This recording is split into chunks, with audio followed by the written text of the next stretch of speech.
God. You know when you like don't talk all day? And then you talk? Oh, God. Hi. What's poppin'? Wow. 10 viewers left. Did I take too long? It's 5 minutes. Jeez. Giveth and taken away. Got an email from a recruiter job for a day, but also got an email that my rent is raising. Ah, fun. How are you now? Still upset. But, you know, I am trying to be positive and functional. So I am going to my friend's comedy show tonight, which I'm excited about. It's like a comedy show thing that she's doing like a 5-minute set in, which should be fun. Might go see Iron Lung before that because it's like the comedy show's not till 10. Like it's like I the first show sold out, and so I got tickets to the second show. So I'm gonna probably go see Iron Lung before that, or I'm gonna see what is it? What's the new Dylan O'Brien and God, what is that? Is it? It's Send Help. I might see Send Help because I've heard it's fucked up. So we'll see. It depends on timing and how long it takes me to get out there. So we shall see. Also, I have this weird itch like right here that is stressing me out because it makes me think I have lice. I don't. And it's not like moving. It's just like a weird like phantom itch. So I'm itching it and it doesn't help. It's like a weird thing. So who knows what that is? There's no dry patch. It's just like it feels like there's something on my head. But I dyed my hair. So like if there was something like a lice or a bug, it would have killed it. So who knows what it could be, an anxiety phantom itch, but it's like right here. It's like random. Super fun. Just there. So I'd like that to go away. They have makeup on them right now. This one still looks weird. My little acne patches, my stress acne patches. Super fun. Everything's going great. So that's what we're crafting today. Some of you may have seen this before. This is the blanket thing that I've been working on for like ever, for like the last year. Basically, this was yarn that I bought when Joann's was closing. And then this green one I also bought when Joann's was closing. It was for a project. However, I've just had some of these yarns. The blue and purple one are ones that I've just had. So I was like, you know, I should just like use them for this project, and then I can just have like a catch-all, ever-growing fabric thing that's like a blanket. So I've just been adding to it. And yeah, because I'm not going to use this yarn for anything else. And I don't want to buy new yarn. So I was like, this is fun. This is the same style of yarn as the purple one, so it's going to be like a really big blue patch. So we're just kind of going to park it. The other thing I want to do, I have these paint by number things that I've had for years, because when I first moved to LA and I started, oh, this is backwards. I have it backwards. I know like 2 stitches in crochet. I do not know the names of them. I would like to learn more. What I want to do is learn how to crochet a star blanket. There's actually like projects that I want to make. There is this creator on Instagram that I've been getting her reels, and I love her videos, but she does a lot of crafting projects. She's on the spectrum. She's openly on the spectrum, and she loves bugs. Okay, and like the outdoors and plants and things like that. So like a lot of her videos are like really educational because it's her special interest, but she also likes to like make things. So she like is making these like paper mache giant bugs, which is really cool. But she showed a bunch of the blankets that she has made previously, and it inspired me to make my own versions of those blankets. She made one where I think she crocheted it. I think she got a yarn that is green that's like kind of like frilled, so it looks like grass. So she was like, I didn't just want to touch grass. I needed to be wrapped in it. Brilliant. I want to make a grass blanket now. You know, is the girl with the headphones. Yes, I don't remember her name. I'm so bad with names of creators, but I love her stuff. I have like a bunch of her videos bookmarked whenever she shows a craft because I'm like, this is brilliant. About attending the documentary about Melania Trump. They will pay $50 as long as you don't. I'm sorry, that's funny as shit. I just really hope that the stat that I heard that Iron Lung is going to make more money this weekend than Melania. I hope that's true. I am contributing to that, which is one of the reasons I'm either seeing Iron Lung today or I'm going to see it over the weekend. I do try to, every time there's a creator-led project. I'm really bummed I never got to see Sorry Baby in theaters.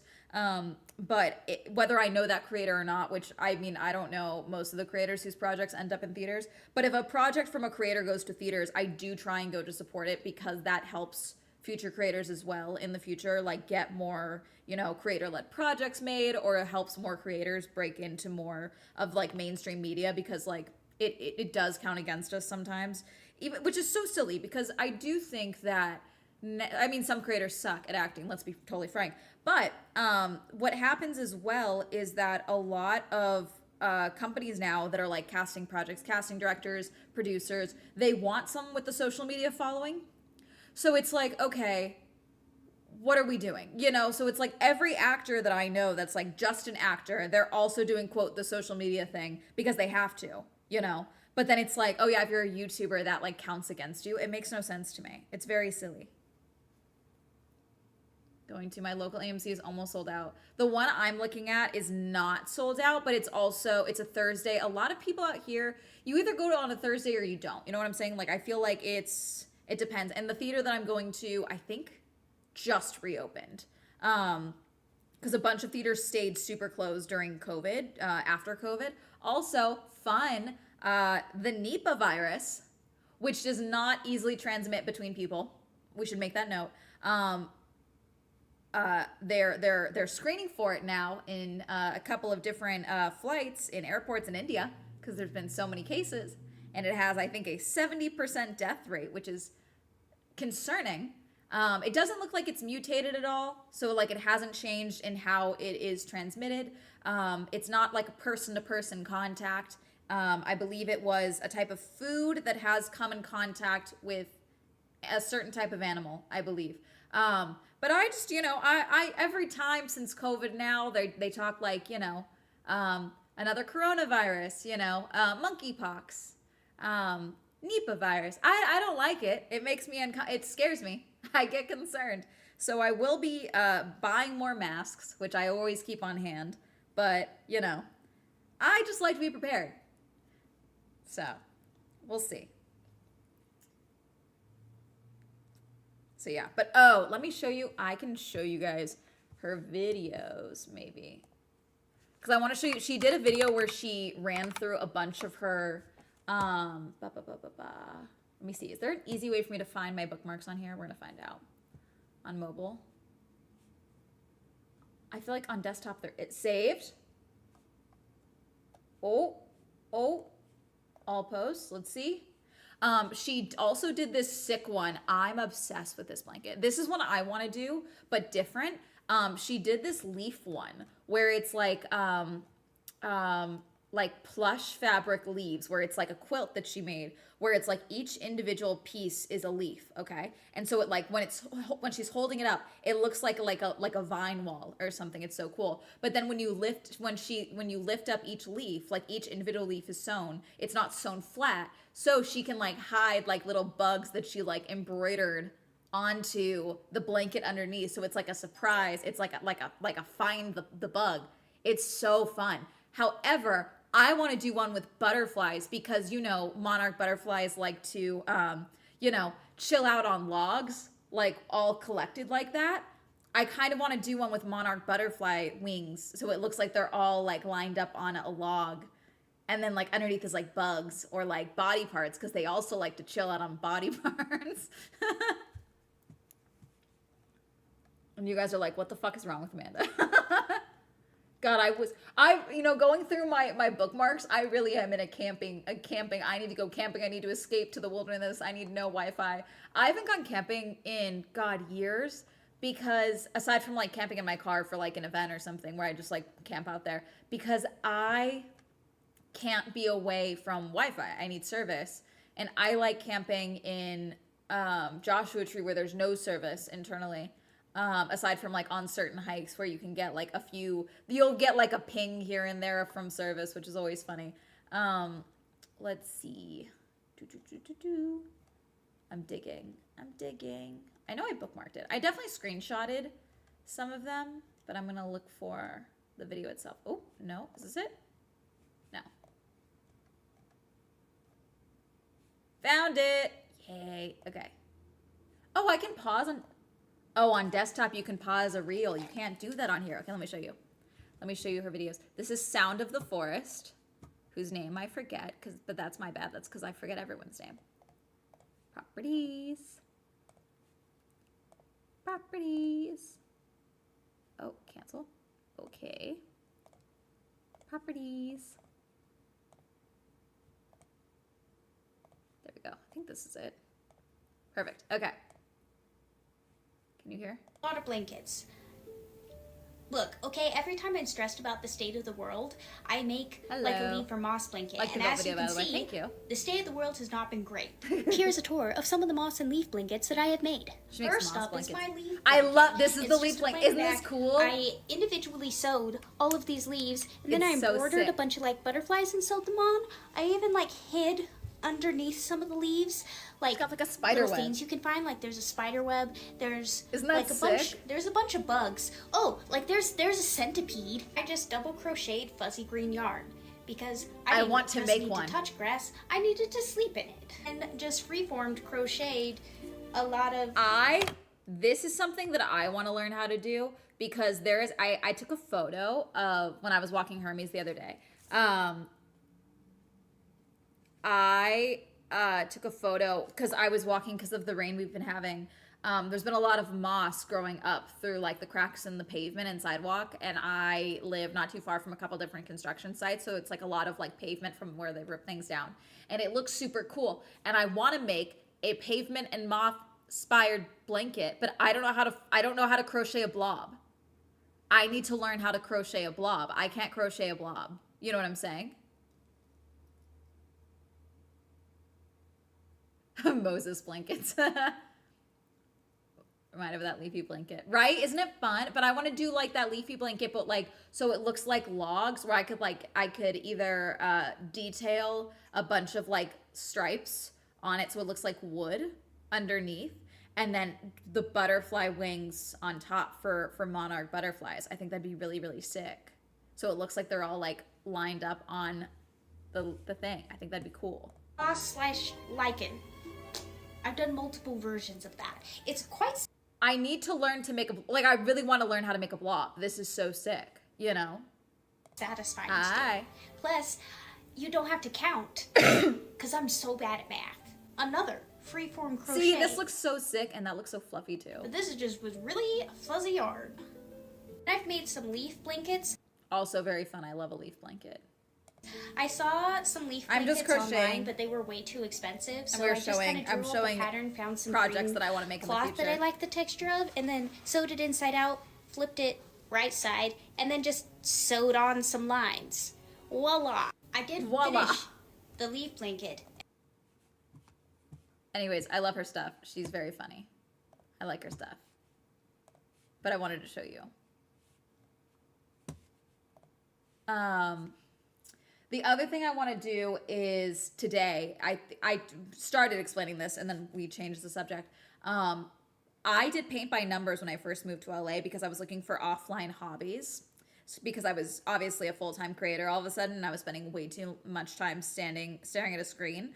Have I moved away from offline hobbies? Yes. Is that bad? Yes. There's also this whole debate right now with, sorry, let me see.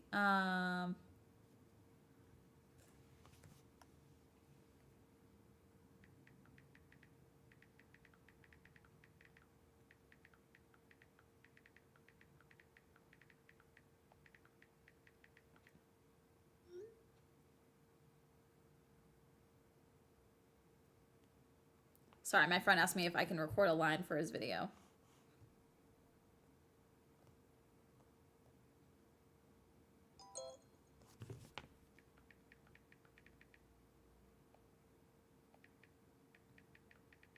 Hang on.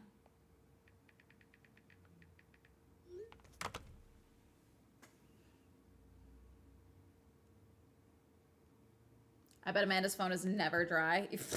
Please. My phone is extremely dry. Everyone just assumes I'm out of the state. The amount of times that like my friends will do something and they'll be like, "Oh wait, we thought you were out of town. What do you mean you were here? That's why we didn't invite you." I'm like, "You little fucking assholes."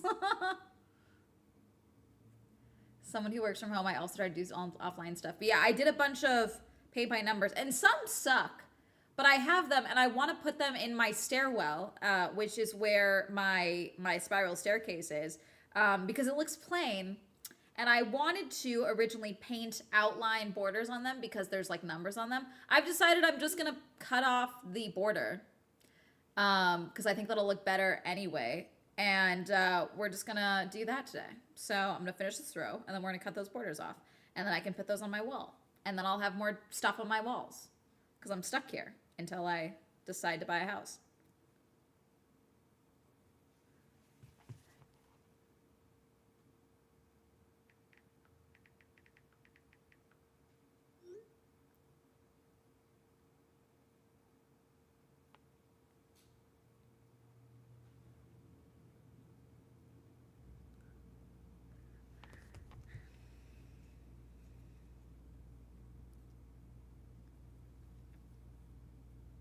Okay, when I'm worried about the state of the world, I made 5 blankets last year, just gifted all but one. I need friends to get rid of blankets. You also can donate them. A lot of shelters, I don't know what climate you're in, but like even here in LA, a lot of shelters run out of blankets really quickly. And so if you ever would like it to go somewhere nice, donating them is a really good option. Same with like kids' hospitals, things like that. Like people, it can be really helpful to get homemade crochet things, especially because a lot of them are warmer than say like the fleece blankets that you can get from Walmart, you know.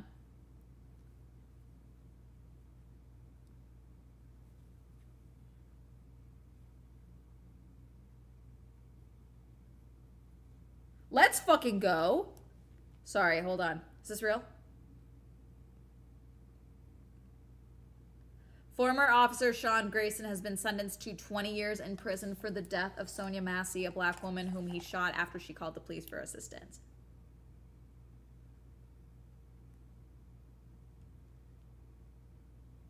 I'll take 20 years. I would like life, but I will take 20 years.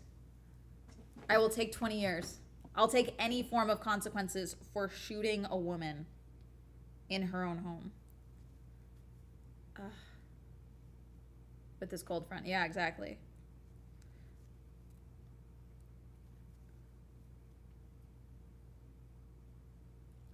Finishing my master's. Seriously needs some motivation from the Amanda. Ultimate foe. You're in a master's program. I have an associate's degree. Respectfully. I don't think I'm the one. There's plenty of creators that have done master's programs. I am not one of them. I haven't finished my bachelor's program.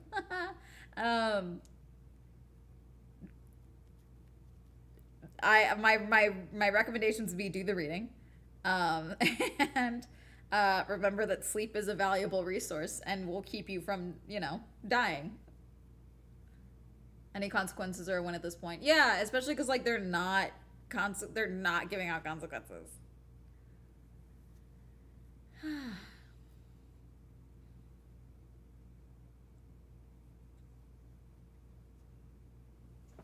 How long these cases drag out. I know. You know what's it's not comforting because like it is horrible. Whenever an ICE agent shoots someone and they pass away, it's murder. And there's no statute of limitations on murder. So as soon as, there's no this is being done. And like the problem is that I need a lot of the Democrats to also be out of office, frankly, because they're all like also pro-ICE, which is a whole separate issue. It's not separate, it's all connected, but you get my point. It's like one problem at a time. But they the bonus, the supposed 50K bonus that Trump promised the ICE agents or whatever for deposited for 4 years. Even if Trump doesn't, keel over before the end of his term, you guys aren't getting that fucking bonus, you absolute idiots.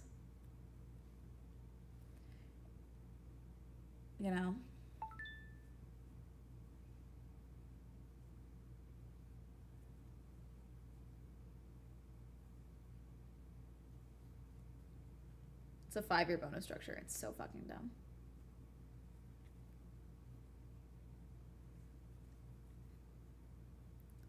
When he pardons his cabinet.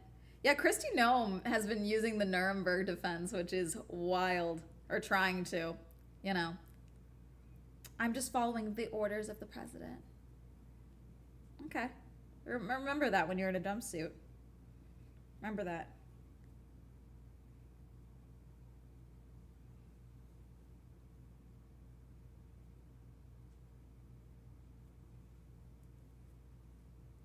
There was an article that I saw on TikTok that I would like to... Oh yeah, they banned Basan off of TikTok, which is bad. It's bad that they banned her, but I do think they're going to try and erase her digital footprint, so she can be taken out, which is horrifying.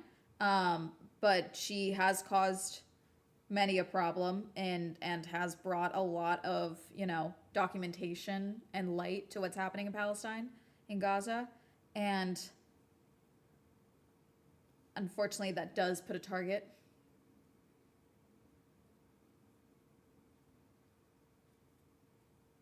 I don't like how punch needling looks.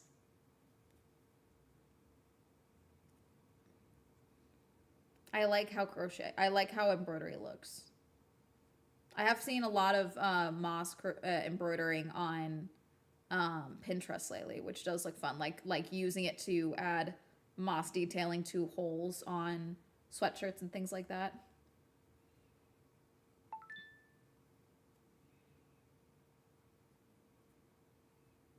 I hope she's able to upload somewhere else. Yeah, I know she's still on Twitter and Meta right now, but they have gone after her on those platforms previously. She is back on Meta right now. So it's,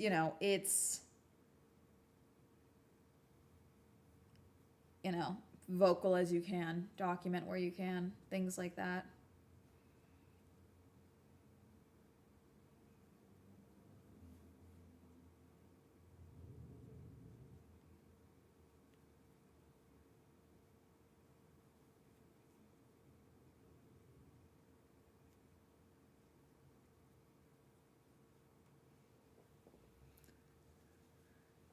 Trying to be a little swell self. I did it my sophomore year.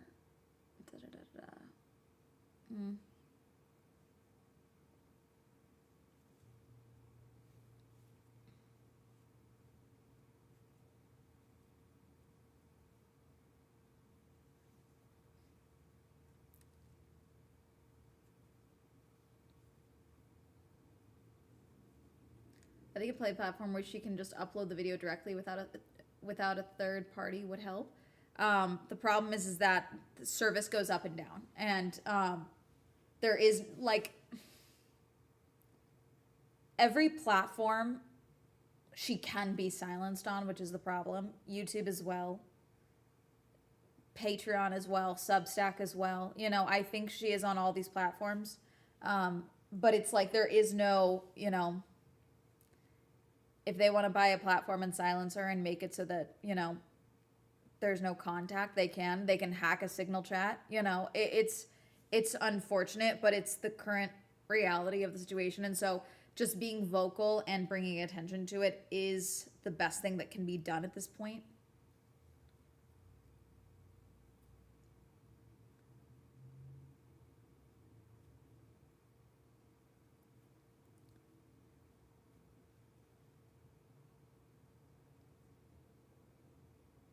To go to those conferences.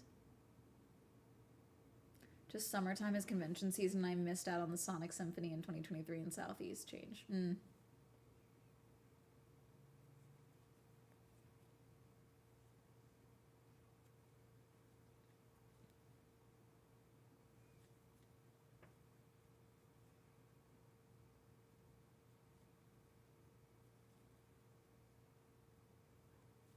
My brother's coming to town, which I'm going to see if I can see him. I should be able to see him next week.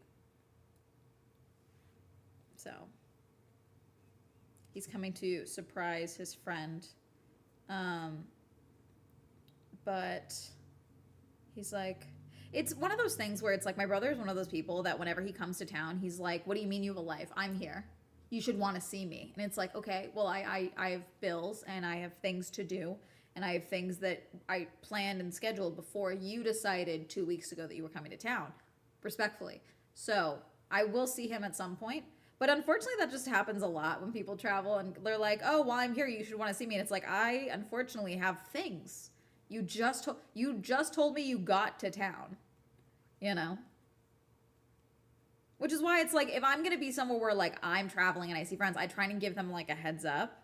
You know, like, hey, if you're in town, I'd love to see you. If not, totally cool, I'm here for work. Because sometimes also when I'm traveling for work, I don't do that because I know I won't have time. You know, like I'll be too slammed. Like usually when I'm traveling, I'm not going for funsies. I'm not going to see people. I'm going to go to work at a convention. And so it's like, yeah, I can maybe meet for coffee one day. Thank you for subscribing, Nith. Nith, you won the Swell Grand Prix. Ba, ba, ba, ba. Thank you for subscribing. Yes, I'm crocheting. Ba, ba, ba, ba, ba.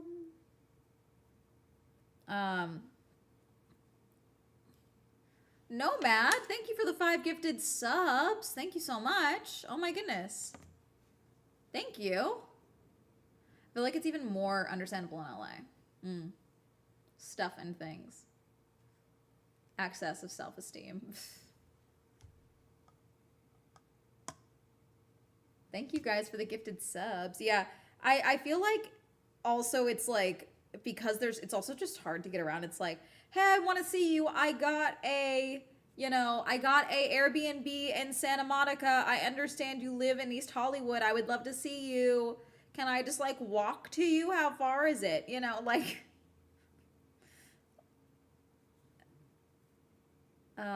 you know, many things of that nature. OG Mocha, you won the Swell Grand Prix with a Prime Boost. Thank you for subscribing. Thank you so much. But you know, it's one of those things where like my brother is like, he's getting picked up from LAX, okay? And then he's like, yeah, and then I'm gonna go back to OC, which is where I'm from, with my dad. And then I'm gonna be out your way, like where I live, that evening. I'm like, why would you leave then? Like, just stay out here. He's like, yeah, but I was like, no, you're not gonna explain this to me in a way that makes sense. Why drive all that way out there if you're like, just bring your luggage with you and then go back later? What do we just have your friend pick you up? Why is dad picking you up to drive you all the way back to OC if you just want to come back to LA? This is silly. This makes no sense.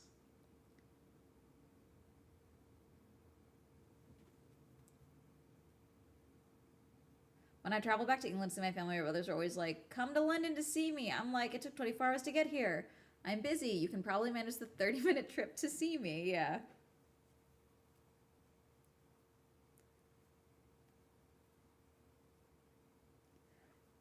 Like, I try and be accommodating when I'm the one visiting, like, as much as I possibly can. But I also acknowledge, like, hey, guys, I'm here for work. So, like, I would love to see you, but I also can't. Like my goal, I'm working, you know, like this isn't like a fun trip for me. I don't have, my free time is sleeping or, you know, eating. That's kind of it, you know.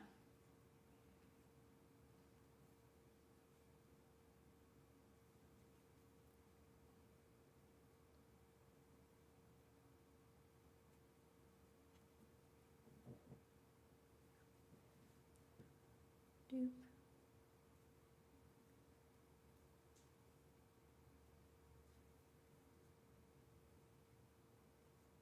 Boop. Oh, the thing I was gonna look up. Let me see. Oh, it was funny in my, so someone emailed me after the built video because I put out a video and then I said, oh, there's a paywall. Hold on, let me just do a little clicky clicky clack. Oh shit! Why did my thing shut up? Did I lose you guys? What just happened? Sorry, my screen went black. A little clicky clicky clack. Sleeping girl.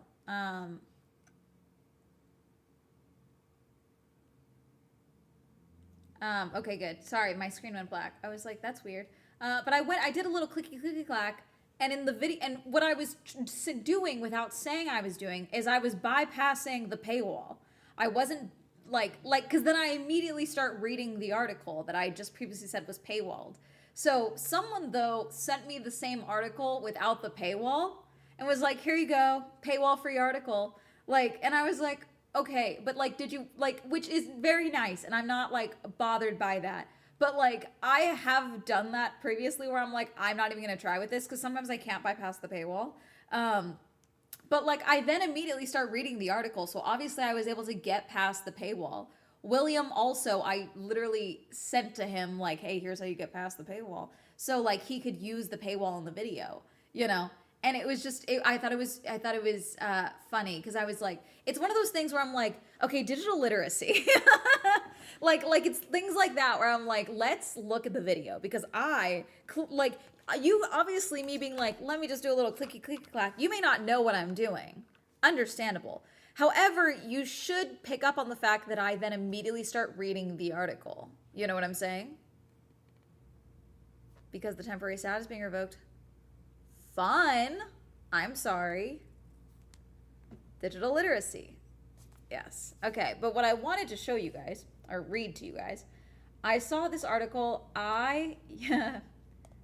We got a little, let me do some more clicky clack. Hold on.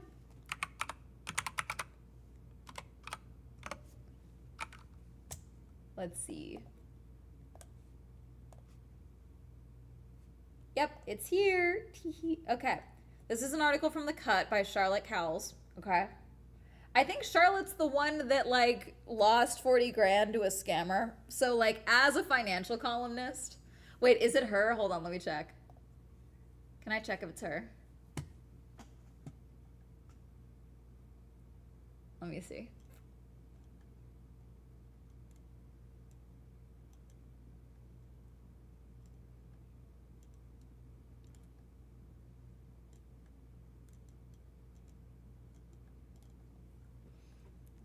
I think it's her. Let me see if I can find it. Nope. Hold on. If I don't see it, I'm going to say it's not her.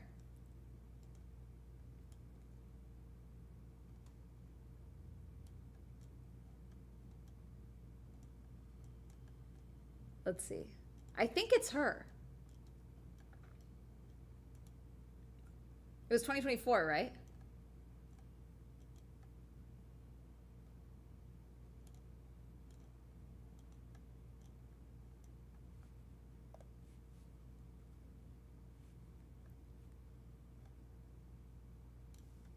Think we're falling, Funko. I think this is her. I want to make sure I get it right, though. I don't want to say it's her and have it not be her. You know what I'm saying? Was it 2023? There's no way. I'm going so far back. Hold on. Hang on. The cut writer who got scammed. Yep, it is Charlotte. The day I put $50,000 in a shoebox and handed it to a stranger. I never thought I was the kind of person to fall for a scam. Charlotte Cowles. That's right. Okay, so I don't trust her financial advice, but she does do a lot of stories that I am intrigued by. Hi, Sparkly. Clicky clack engage. Yes. So clicky clacks is me bypassing things, chat. But I wanted to read this article with you guys. I lost $300,000 to my husband's secret day trading. Because this is every time I'm like, I should date. I should try dating men, I should try dating. Maybe I want love, Then I read articles like this. And I'm like, no, I'm good. Actually, I'll be single for the rest of time. Hermes can be my husband. This is fine.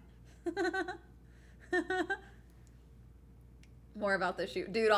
We can reread the shoebox thing. She basically got scammed, and I think that it was bullshit. I think she did something else with the money and didn't want her husband. Her husband was like, "Hey, what happened to our savings?" And she made up this story of getting threatened by the government and this whole other thing. This is now. How did she not notice 350K? No, this is separate.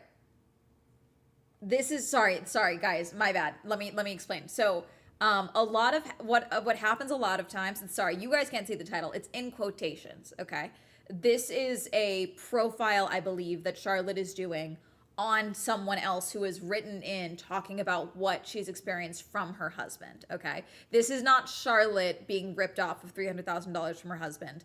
This is a story that she is profiling because someone else has written in about this, which has happened a lot.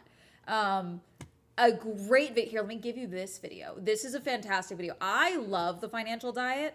An older YouTube channel, and when I say older, I mean they have just been around for so long and has been making incredible content for most of the time that, they have been making content. But the Financial Diet is great because they do a bunch of different series that they do. And what they're doing right now is Chelsea Fagan, their host, and she is doing a series called Just Getting Good, where they interview women, I think over the age of 50, who are like, my life is just getting good now. And it's like them telling their life stories and like how great their lives are over the age of 50, because some people are like, I'm 20 and and so they like bring all these women in, and it's fantastic. Okay, it's a great series. But one of these early episodes that I watched, she's a here we go. I think this is it. Is this it? Let me check.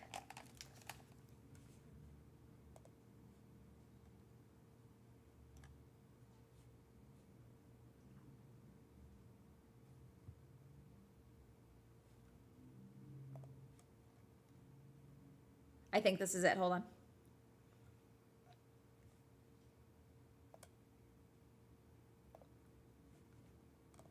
I don't think this is her. Hold on. There's this one diva who came on, and I'm literally obsessed. Do we have a list? Hang on, playlist. Just Getting Good. Okay, hold on. Here's the...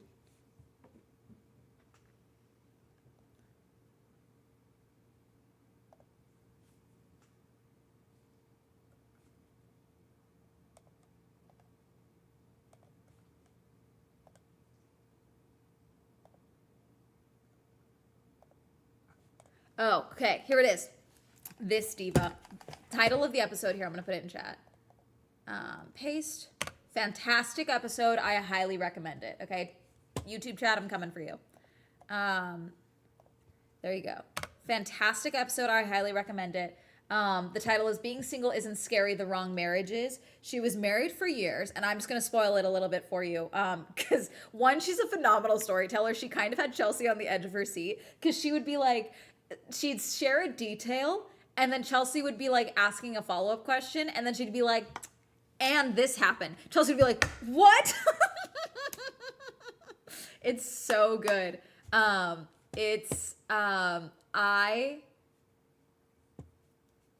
highly recommend it. She is, this episode is great, but basically she was married for years, and her marriage ended in one day, okay? Because her husband was engaging in financial infidelity. And she found it just from like one piece of paper that ended up in the wrong pile, okay? But that financial infidelity revealed a bunch of other infidelities, but she's a phenomenal storyteller, and I highly recommend the episode. And this one, I think I was listening to this while I was on a walk, and I just kept like pausing, because Chelsea would get thrown off she'd be like, and it ended, and there was all the women. It's like, what? It was so good.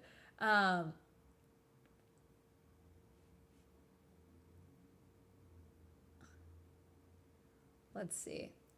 That reminds me, you have to see the last story is Smosh's Red series of 2020. The title, As a Straight Man, Word for Female Downstairs, are badly optimized interfaces, and I would prefer them evolutionarily eradicated. Okay.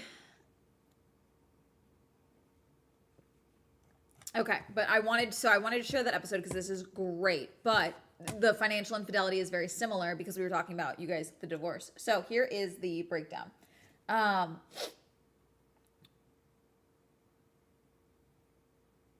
When people think of gambling addiction, they usually picture feverish bets on DraftKings or online poker.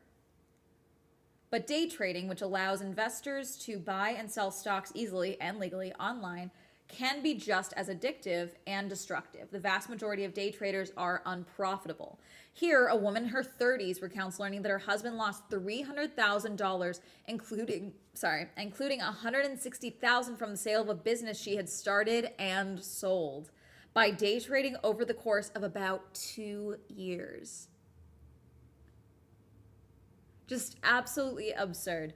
At first, she tried to get him help. They had a young daughter and another on the way. Oh, if I was pregnant and you did the thing you were following, if I was pregnant and you did, if I was pregnant and I found out you did this, I might kill you and blame it on the hormones. Absolutely. Hi, we have children. I'm about to birth another. And you're gonna rob us? You're gonna gamble with our money? Are you fucking stupid? God. I'll sale of my business notes straight to the trash. Yeah, exactly. When I tell other people who know day trading addicts, they're like, oh, that's not that bad. But to me, it's still insane. That's so much money. Here's how she extricated herself from the mess. Temporary insanity from pregnancy hormones. That's what I'm saying. No, absolutely the fuck not. Jesus. The day I found out was the first time I'd woken up without morning sickness. Oh, God, this is brutal. I was pregnant with our second child and I've been feeling ill for months. I was so relieved that I felt better. Like, oh, maybe I'll go on a walk. Then my husband came home early from work around 11 a.m. and he was like, I need to tell you something. My first thought was, oh my God, you're cheating on me. He said, no, it's something else. Oh God. See, at this point, I mean, I'd leave you regardless. You know, money, infidelity, financial infidelity, actual infidelity, you know, I'd leave you regardless. I don't care that I'm pregnant. You know, I come from a divorced household. I cut off my own mother. I'll drop you like a hot potato if you treat me like shit. It's that simple. No, it's something else. Oh God, this was during the pandemic. Oh, it just keeps getting worse. This was during the pandemic. He had an office job. He's a corporate executive, and I was running a fitness studio. It was my second business. I had sold my first one and used some of the money to build out the new location. We were struggling, though, because no one was going to group workout classes during COVID. It's not that no one was going, okay. It's not that no one was going to group workout classes. You couldn't do group workout classes. It's not like it was like not like, oh, I'm not risking it. No, people, you weren't able to go. Why am I getting a spam call? Leave me alone.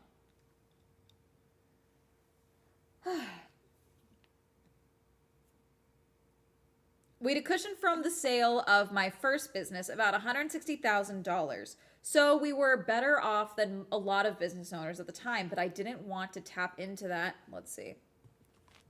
Sorry, let me check the messages. Nope. Block.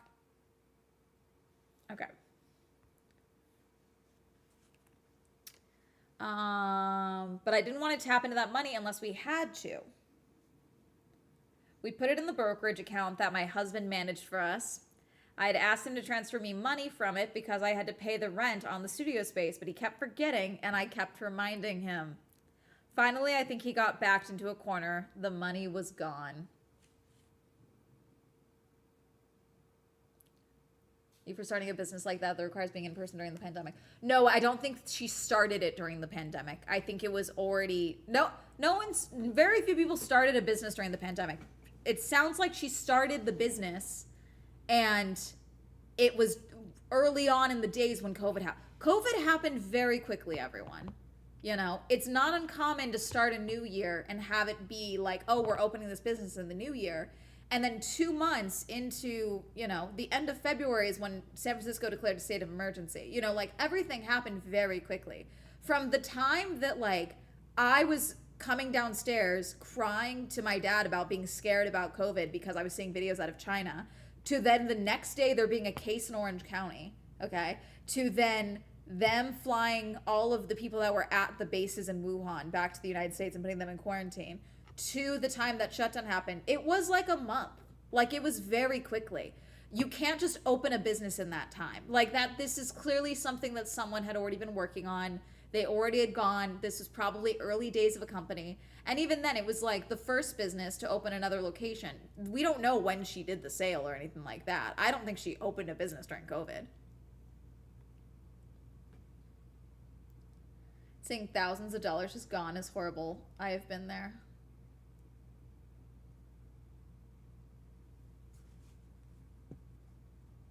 No, she got pregnant during the second, during no, yeah, this was during the pandemic.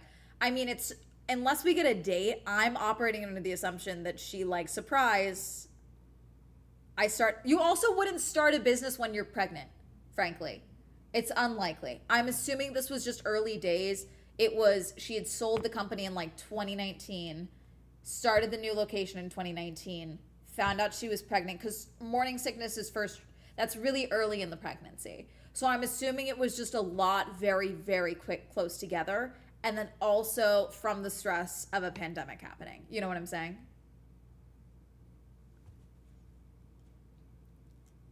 That day he told me he'd been day trading and he'd lost everything from the sale of my business. I felt like a complete idiot because I had no idea what day trading was. Then I realized I had been getting email notifications from Ameritrade, and I was just trusted that he knew what he was doing in terms of picking the investments in that account. I thought we had an understanding about how the money would be invested in a low-risk portfolio that didn't change very much, but clearly that was not the case.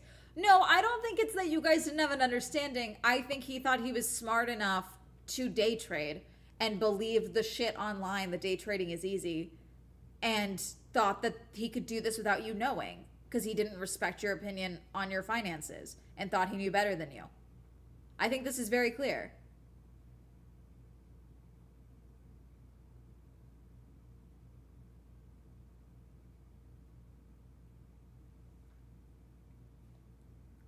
My initial thought was, oh my God, something's wrong with my husband. And also I cannot be a small business owner anymore with no safety net.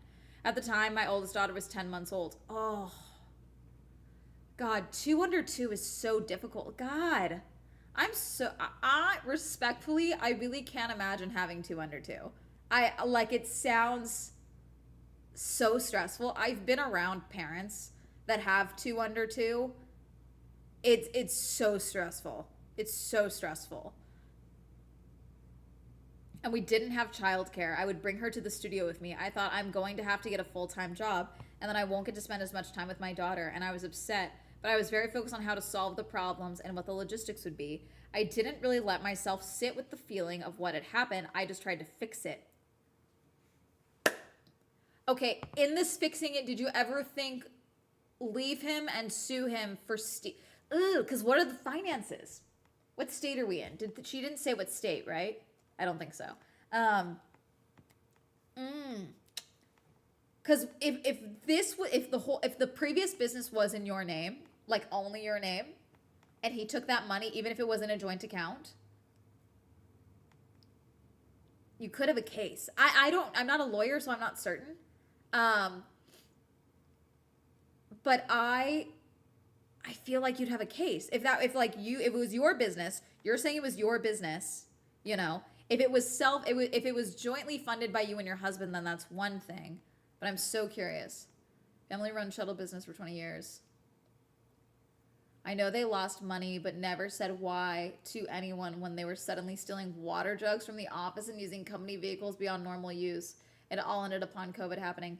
A lot of people tried to make, you guys got, I think a lot of people, we talk about this a lot on this page, but how many people have truly compartmentalized the stress of COVID so much that they don't remember a lot of the things that happened during COVID. And it's not like to their fault. It's not like they didn't know. It's not like they pushed it away. It's just like when you're compartmentalizing as a means of survival because we were forced to. We were forced to go back to life as normal, even though there was still a virus that was killing people and still is killing people functioning. The trauma response is suppressing those memories. There was a lot of people that were suddenly out of work, that were desperate, And so they turned to day trading. There was a lot of like Forex traders that started selling courses even more so than normal. Like a lot of people got into day trading, even if they had been casually day trading, really aggressively because they felt they had no other option. And there were people that were making money doing it. There still is people that are making money doing it. But it is so random. It is not sustainable. And also a lot of people did this during that time, you know. A lawyer would just say she gave the money to him to trade with willingly from that account.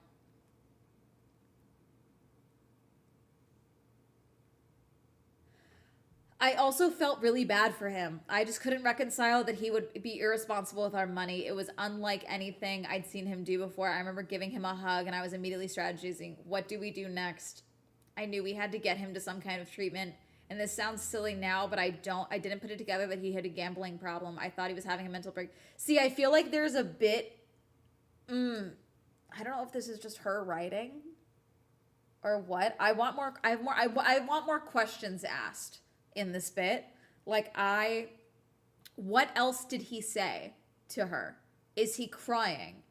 Is he, the money is not, like, $300,000 is a metric fuckload of money. That's a home in some states, you know? Like that's a lot of money. And I feel like we're missing more of his details. You know what I'm saying? Like I feel like we're missing something here. Like I really want to know about his demeanor, his affect. Like if he's cold and just like, you need to understand the money is gone, then I almost understand her being like, he is mentally ill, because that's insane. You know, if he's a blubbering mess, then I would like there's layers to it. You know what I'm saying? Like both would be concerning, and I could understand her to term like the money is gone. How did he tell you that though? Did he show you the accounts? Because you didn't seem to see them. You know, like I need more information.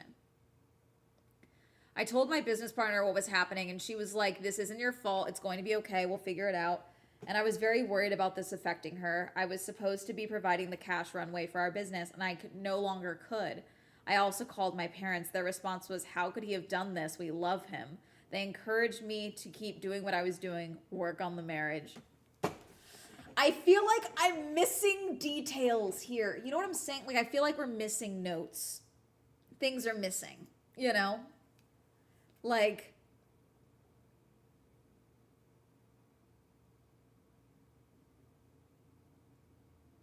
low-key, I would also think you're cheating. Like, I would be like, I need you to show me everything that you've been. I need to, honestly, with this amount of money and where the money came from, in this moment, I would be like, pull up everything. I want you to show me your trading history. I need to see these amounts for myself because I probably wouldn't believe him that he also wasn't fucking around on me. You know what I'm saying? Like, I probably wouldn't believe that's so much fucking money, you know? Like, it's so much money that I'd be like, I need to see this sum for myself. You know what I'm saying? Like, I need to see this detailed for myself so that I can make the decision to figure out, you know, is it actually 300K or is it 150 and you have a separate home with some other woman that you've knocked up? You know what I'm saying?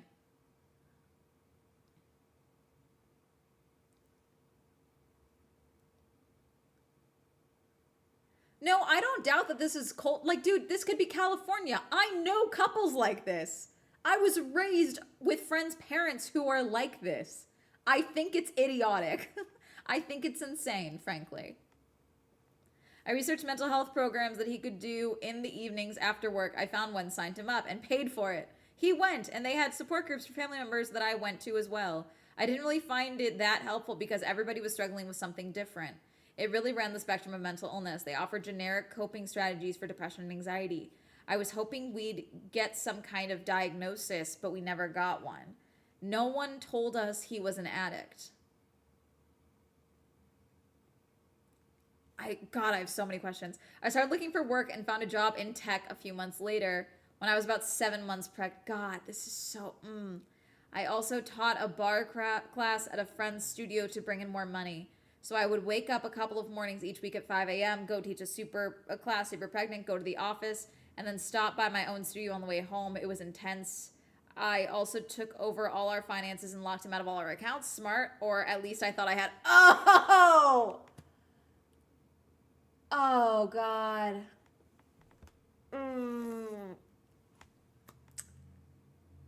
Oh, God.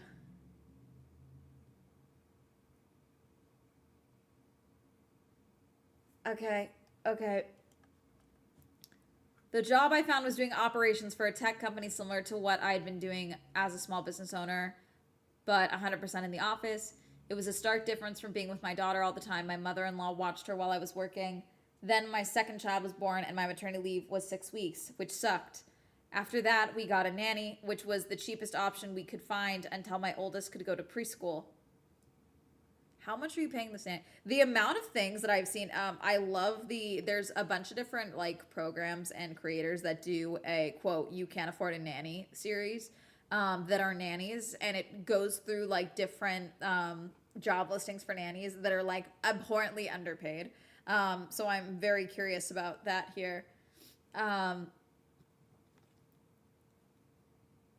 The transition back to work away from my children was really hard. I later found out that my husband only stopped day trading for about 5 months. So the entire rest of her pregnancy, he stopped day trading? Does her husband actually love her? See, he's an addict. So, I mean, I guess it's kind of in the same way that like, see, this is a bad example because I know my mom, in theory, my mom would, like, in theory, my mom's an addict, for those of you who don't know, not a gambling addict. She's an alcoholic and probably has done drugs. We're not entirely certain. But she's definitely an alcoholic. And it's like, in theory, she loves me, but she's also a shitty person, so who knows, you know? Because, like, how she treated me, I'm like, that's not love, you know? But, like, there's also things that she did where it's like, let me put it this way. This is Worms, by the way. Worm chat. When I first left home, okay, at 17, and I was like, I'm not coming back. I did it because I truly thought, one, it was for my own safety. I thought I was going to die. I thought either she was going to end my life or I was going to end my life. Truly, those were my options. Okay. So I had to leave. I had no choice. But I also, you know, the little girl in my brain, you know, that wanted my mom was like, me leaving will wake her up because she loves me. And the reality is that it didn't matter if she loved me or not. I don't think she truly does, but that's, you know, my belief as an adult, as someone who doesn't speak to my mom. But the reality is that in her brain, it didn't matter because she needed the alcohol. You know what I'm saying? Like me leaving, which she wasn't ready to get sober, me leaving and saying, I'm not coming back until you're done drinking or until you get your act together, whatever. It didn't matter because then she wouldn't get alcohol. You know what I'm saying? Like it's not a rational thought. So in this, I wouldn't tolerate this in a relationship. Frankly, I wouldn't. Because at the very, like, I don't even think it's like about her at this point. He is decimating his children's future. And that's now we're back in territory with me and my mother, you know, like his gambling addiction is destroying his stability and safety for his children. Let's put the wife to a side for a second. I wouldn't, but still, like in that context, he truly has a problem, but that's where you break off the marriage, I think, in this point. And it's like, I wouldn't know what else to do in that point. You know, it's like, I can't trust you, you know, what's the amount of money is absurd, you know, like the amount of money. She's pregnant. She's now had a baby. You have 2 children, 2 under 2. And you're still gambling. Like you're deeply unwell, you know? Like, I don't want to make this assumption, but, like, this is the type of scenario, like, this type of addiction is the type of thing that leads to someone doing something drastic towards their family in pursuit of getting money or getting away from the hole they've dug themselves. That is a very real thing that does happen.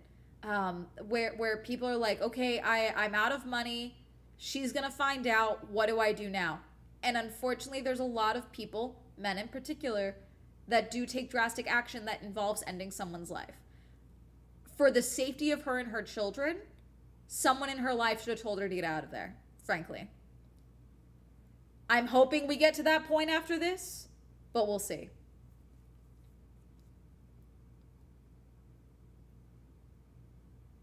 You know, I'm shocked none of her friends were like, or which, you know, maybe they did, and she's just not including that, you know.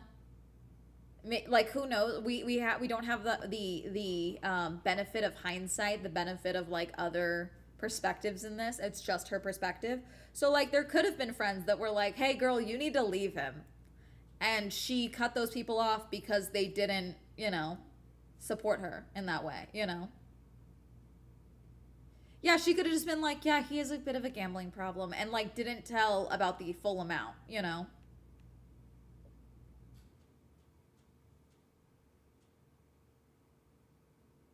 Like, I'm also surprised by her talking about everything she did to try and get the money back sorted. What the fuck did he do? Did he get a second job? Did he help with childcare? Like,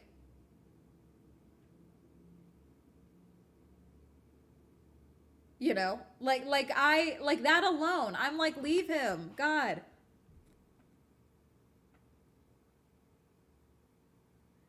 Da, da, da, da. I later found out that my husband had stopped day trading for about 5 months. He started again right before our second child was. God, not even for the full pregnancy. Looking back, I should have known. I remember around the time walking into the kitchen and seeing him scrolling through one of the trading platforms on his computer. He assured me he was just looking. I said, if you ever look again, you realize I'm divorcing you. I still don't have proof that he ever stopped, actually. It's just what he told me. To know that he was still day trading while I was trying so hard to make everything work, it's still painful to think about. The following year, my business partner and I wound up having to close the fitness studio. She's been running the day-to-day operations. We were never able to recover after COVID. It was around the same time that I got another better job in tech. Then, within a few months, I discovered that my husband had relapsed. It was about 18 months after the first time he said he stopped. God, okay.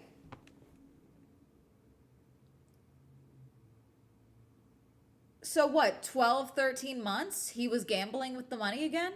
And you had no idea? Another year of gambling? Because if he stopped for 5 months, 18 months after the first time, yeah. How the fuck?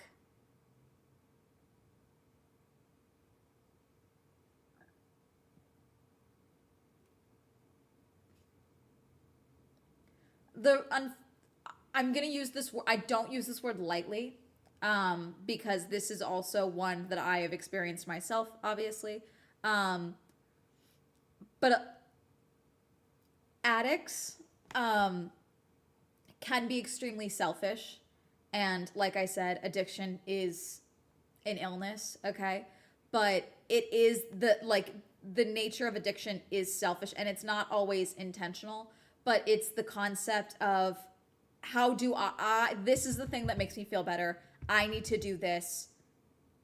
And that's all they see. They don't see the people around them a lot, you know. Even when addicts are getting sober, or in recovery, there is a degree of selfishness in there that I have now experienced, because for those who don't know as well, I've talked about this a lot. My mom is currently sober, to the best of my knowledge. She's been sober for 3 years. I know because she sent me a photo of the coin, even though I didn't ask, respectfully.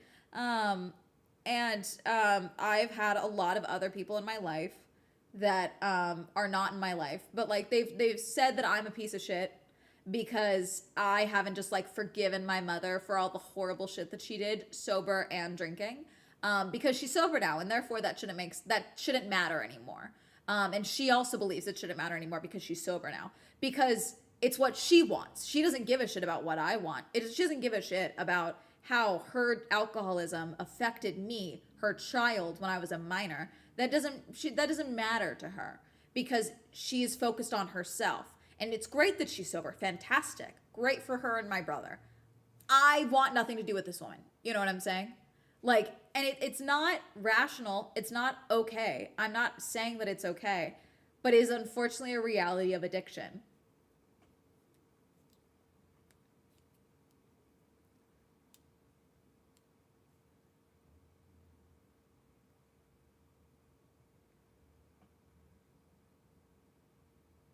Like she let him have the finances again? No, what it sounds like is because she said she thought she had locked him out of the accounts, and it sounds like she didn't. But then I'm also like, how did you not check these accounts? Like, how were you paying this debt? Where did the money go? What did we do? You know, like, how are we doing this?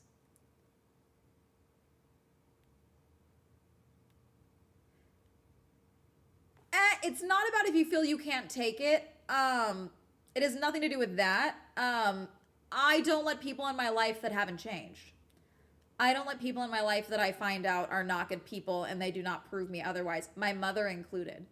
And that's just the reality of the situation. My mom has done fuck shit since she has been sober this time around.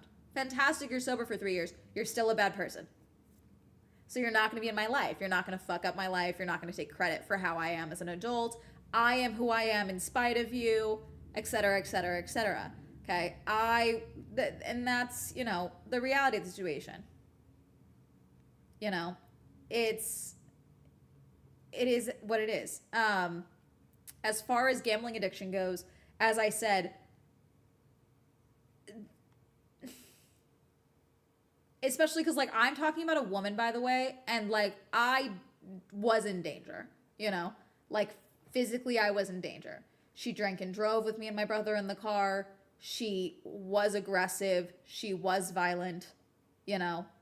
She was just, like, there is even the level of neglect of herself that also leads to a violent tendency. And the things that she would say and do while drunk, that is also of risk to me and my brother when we were minors, okay? And that's a woman. This is a lot of fucking money for someone to be in debt now, all of a sudden for that money to be gone. Like, I think we're also, the money is gone, but is it a negative sum now? Is that money gone? Or, like, are we, because as soon as, well, it's like, okay, if I take away your ability to day trade, but you're still you're not going through the process of addiction, you're not going through this, you're not seeking treatment, and you're still seeking out that, like, because then now we go into territory where, like, a loan shark is showing up at our house, you know? Like, there's a level, there's layers to this, you know? There's a level of lack of safety and security that can come into a lack of realistic thinking when it comes to someone who's dealing with addiction, you know? And she doesn't seem to understand that this is an addiction. You know, it's a lot of different things for the exact same reason he's actually alienated himself from most people because of his alcoholism and anger issues. It sounded like there was still money left, like they didn't go bankrupt yet in the story. Yeah. I mean,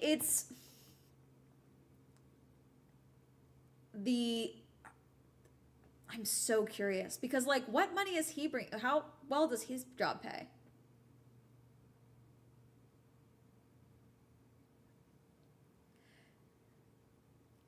I don't know, we're dealing with so little, like, I want follow-up questions. I'm so curious. Okay. Let me go.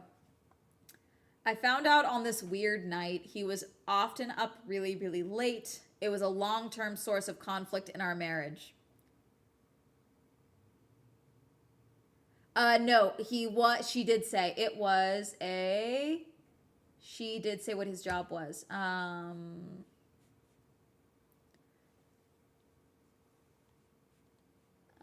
da, da, da, da.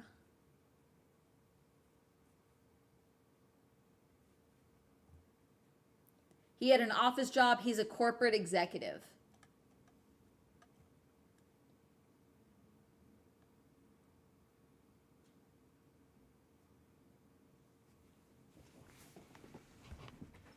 My dad lost a lot of friends and got into fights with people due to alcoholism. Also drove under the influence of me in the vehicle.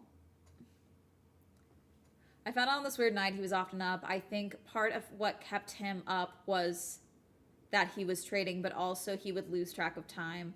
So I usually went to bed earlier than him. See, I feel like at this point, you need to see what he's doing on his phone. Why are you up late? What are you doing? What do you, I'm so sorry.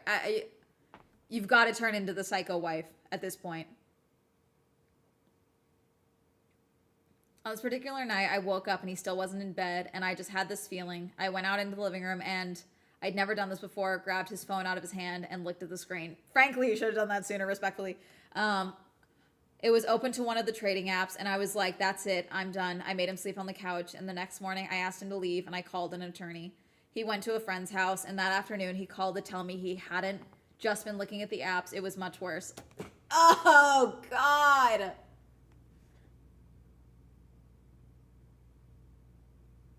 Like,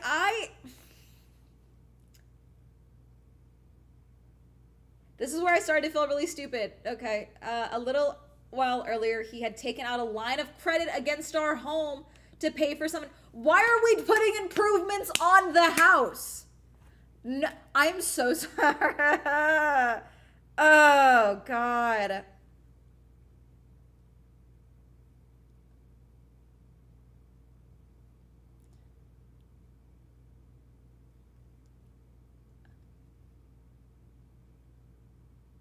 My goodness.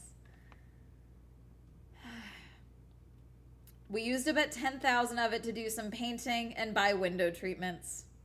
I had locked him out of the account, but it came with a checkbook that he'd found and used.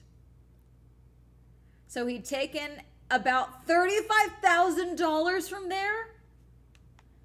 He also had a login information to my old 401k from a previous corporate job, which was entirely in my name, and that was gone.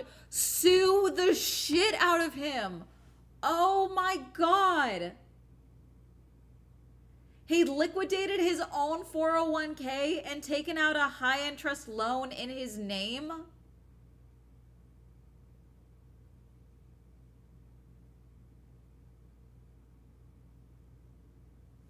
Oh my God, I'm so sorry. You should have beat his ass while you were pregnant. I'm so sorry. I'm so sorry. You should have beat his ass earlier. I'm not one for violence in a relationship, but Jesus fucking Christ. Again, this isn't just about his wife. They have fucking children. He is fucking with their future simultaneously. This is insane. The total was over $300,000. So with everything in combined, Jesus. He moved in with his parents for a couple of weeks and then found an apartment. He also told me that he had chosen to do this because he was so unhappy in our marriage. Fuck you. Fuck you. Fuck you. Fuck you. Fuck you. Fuck you. Fuck you. Fuck you all. Oh my God. Oh my fucking God. Then leave. Then fucking leave.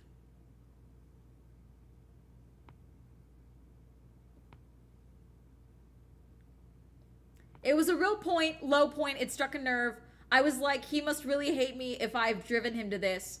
I thought that maybe if I'd hustled harder and brought in more income while we were married, it never would have happened. I've since learned that blaming other people is a classic addiction pattern. Yeah, no, oh God. Oh God. Oh God. I should be allowed to beat men with hammers.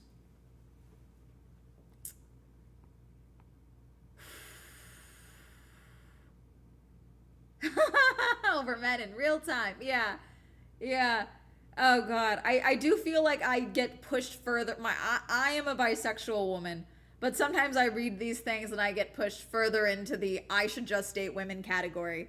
Dear God. I want to be very transparent about this. My parents helped me out financially while I was initiating the divorce. I was not the primary breadwinner, and without their support, I wouldn't have lost the house.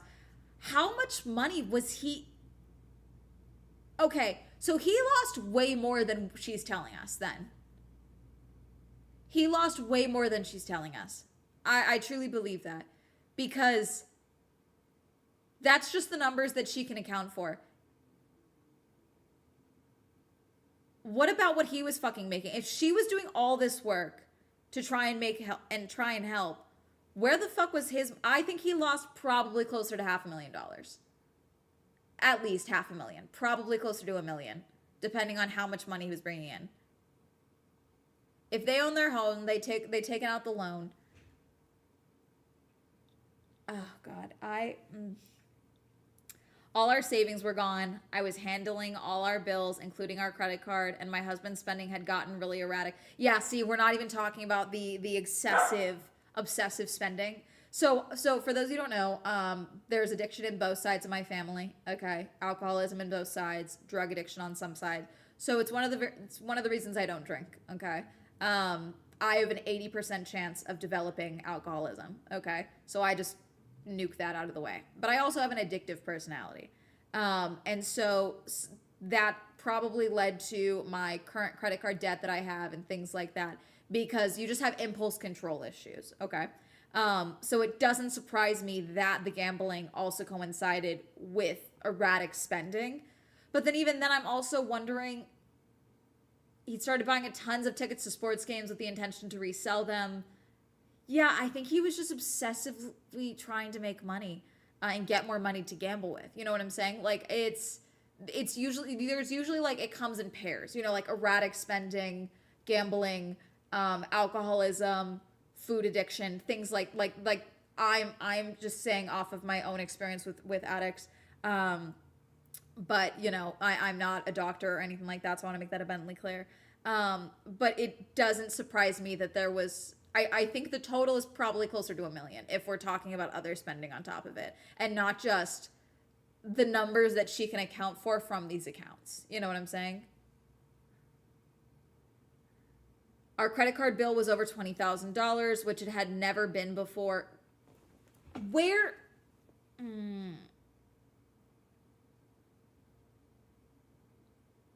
So in total, this is a span of about 2 years of excessive gambling and usage. This timeline is so all over the place because like there had to have been more red flags other than him staying up late. You know what I'm saying?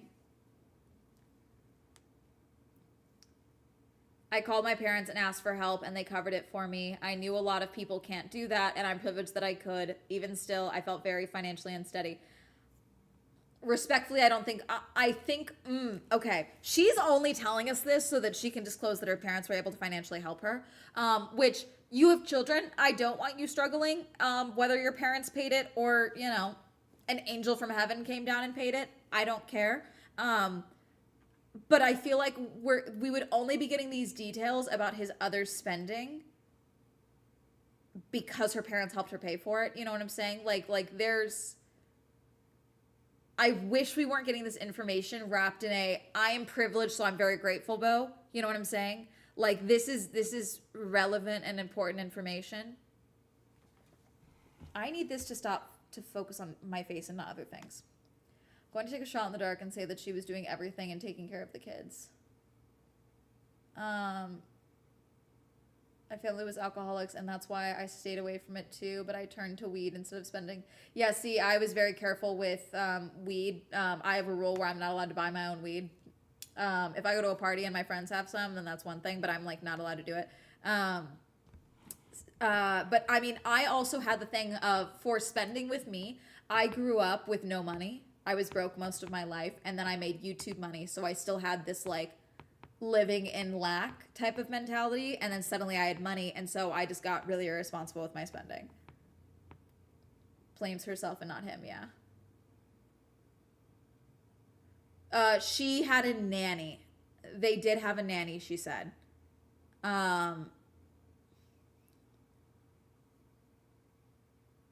During the divorce, he never contested any part of what I wanted with the kids.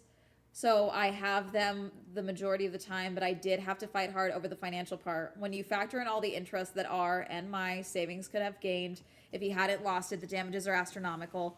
We finally settled on him paying $2,000 a month in child support and $3,000 a month in alimony over 10 years. It's basically a repayment plan. I also got the house and all the equity that we had in it, which is probably the best thing. He was not super apologetic. No, you. All right, I'm giving you details from my father. So my dad, I heard this story later, obviously. My dad, when he was going through the divorce with my mom, okay, my mom did a lot of fuck shit during the divorce. This is documented. She used me for some of it. I was 13, 12, 14, whatever. But she was like, she didn't just want to be divorced and like split custody with my dad. She wanted to take me and my brother from him. She wanted to ruin him. And like, there was a lot of malice there. There was family that also was involved.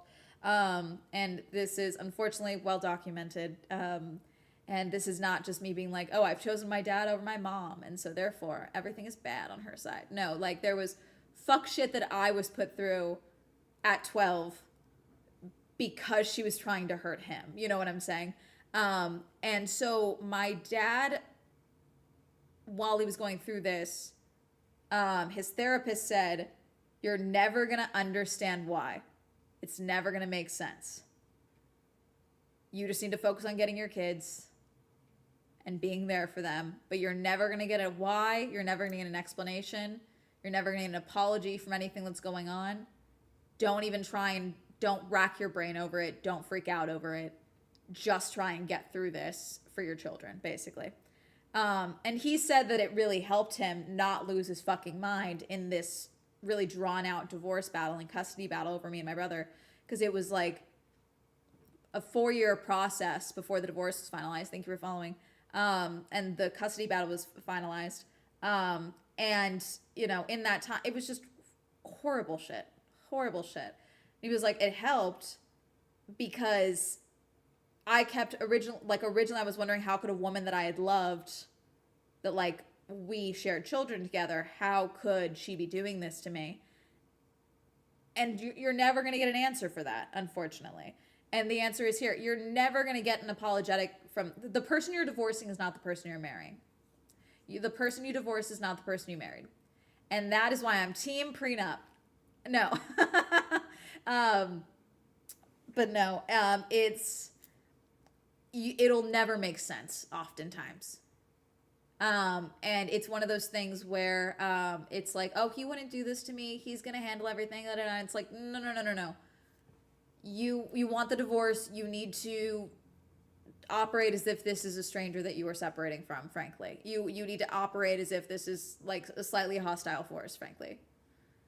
Never really understand that, especially not having much money now. Back on this side, living like this, I hate to say materialistic, but if my things break, how am I going to get the money to replace it? Yeah. It's fair. He was not super apologetic. I don't know if he feels differently now, but back then he would say, I already apologized for this over and over again. And it was an angry apology. Now I'm trying to co-parent with him, but I don't want to jeopardize his job, so I try to keep things peaceful, but it's hard. I think you were married to a narcissist who also happened to have a gambling problem. I think that's unfortunately, you can't cut him off. You have children together. Unfortunately, she can't cut him off. She can go through a mediary. That is an option. It was not uncommon in the divorce in early days for an uncle or someone to call a keeper of the peace. This is where you call a non-emergency line of the office, like the police office, police station, and you request a keeper of the peace. And that is usually just a police officer that just comes to monitor a situation. And to be like, hey, it's a contentious divorce. We're handing over the kids.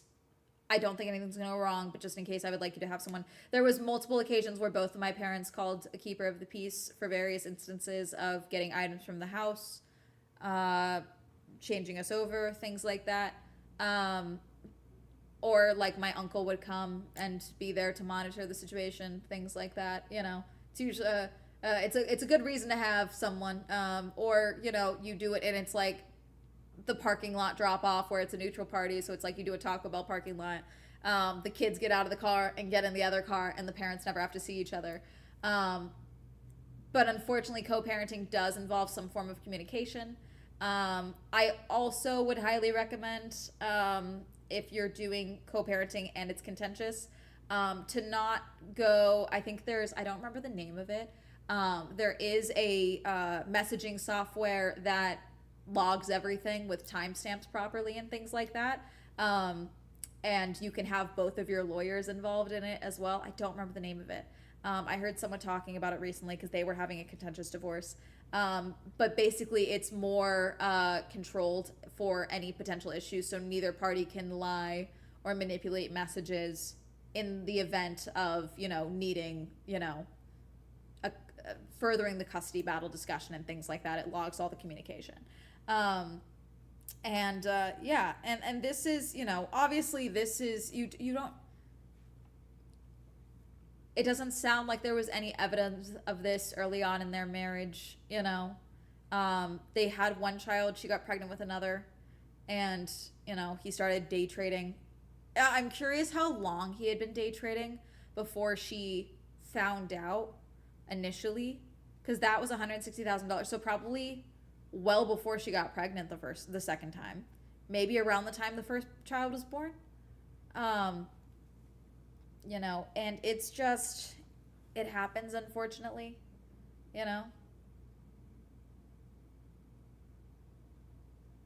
He's an executive with a gambling addiction. How has that not gotten him fired?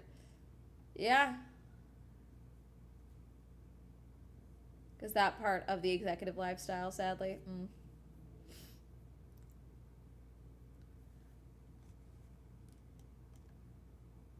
It took me about 6 months after the divorce to get to a point where I felt that I could breathe financially. I also got a new job at another tech firm, and just now, about 2 years later, I'm finally at a point where I can start to save money again. I also have a new partner, and I share my home with him. When he moved in, that's when things started to feel less tight. I could have found my footing financially on my own, but it would have taken much longer.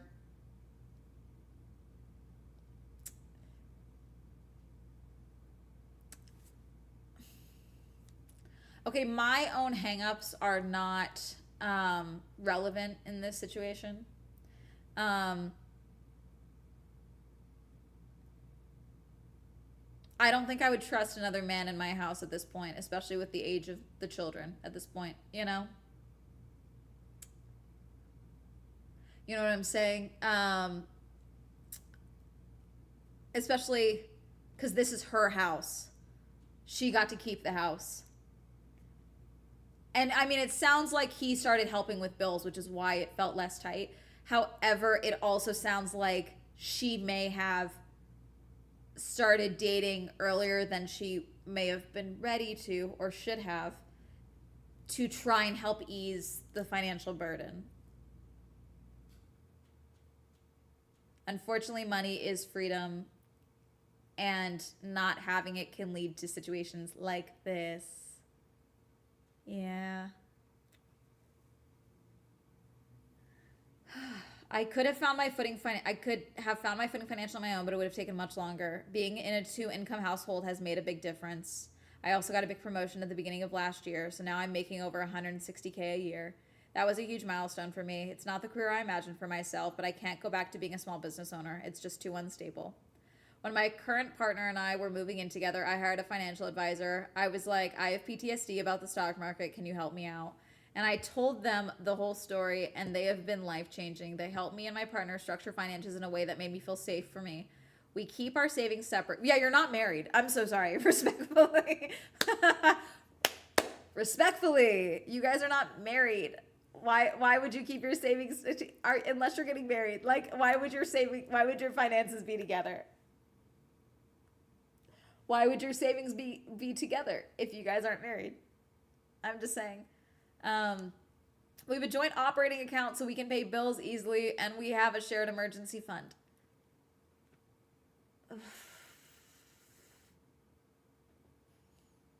Is there a ring? Like, I'm so sorry. I have so many rules for myself when it comes to dating and relationships. Frankly, I wouldn't live with someone without an engagement, man or woman, frankly. especially if I owned my home, which is likely in the future, you know.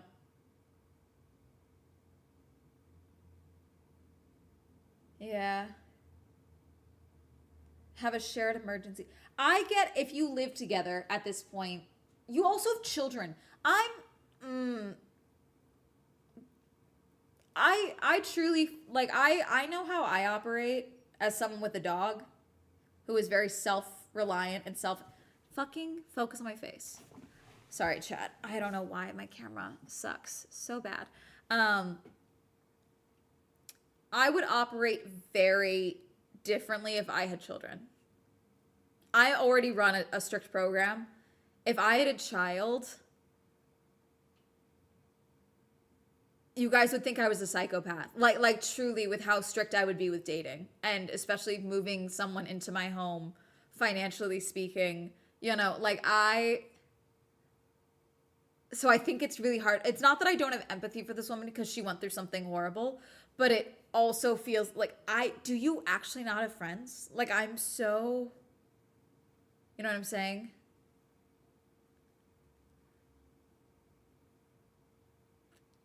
Like if this is a long-term family friend or something, maybe, but like if this is someone you just met, this is so much. Yeah, how old are the kids now at this point? Like are the kids 3 and 4? Are they 5 and 4? Like these are still very little children. Um,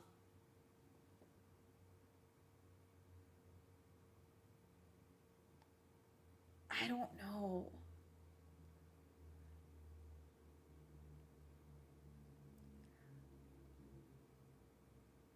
Yeah. Do you actually not have friends? I'm dead serious. Like I'm so like sometimes I read like a novel, like a fiction novel, and I'm like if this girl had like girlfriends, this wouldn't be happening. Like she wouldn't be getting involved with a mob boss who runs a sex club, frankly. Like this wouldn't be happening.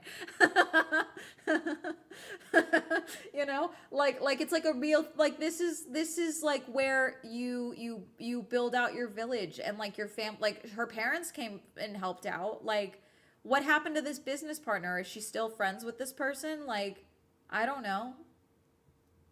Or blue aliens. Yeah.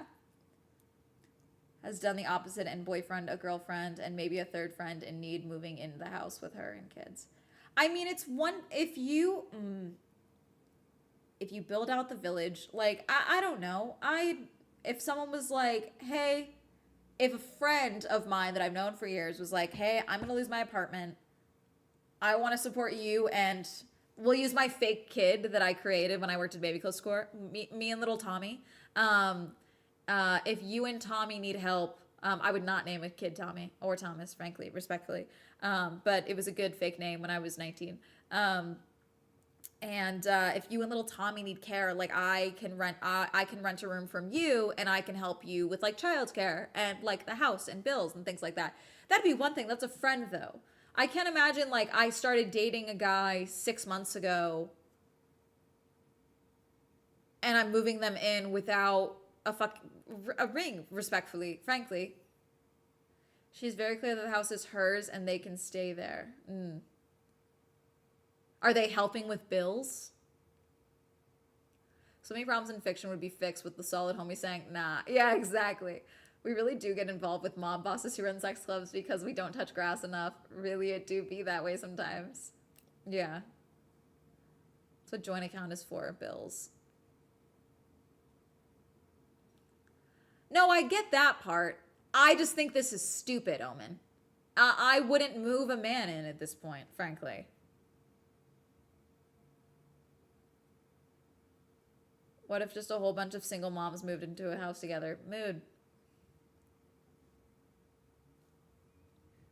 Like she got a financial advisor and was like, I have PTSD about the stock market. I don't think that's you have PTSD about someone that you loved and trusted and had children with and lived in and slept in the same bed as you, violating your trust again and again and financially robbing and beating the shit out of you, respectfully. Like that's what he did. He financially ruined you. That's what he it's not the stock market. this man did this. You know what I'm saying? Jesus.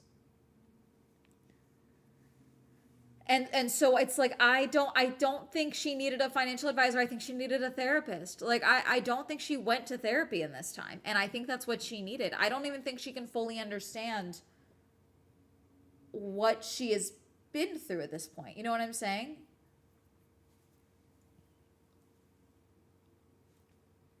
Now that I'm on the other side of this, I constantly go back to the realization that I knew something was wrong before he told me. I wish I'd been able to act on it earlier than I did.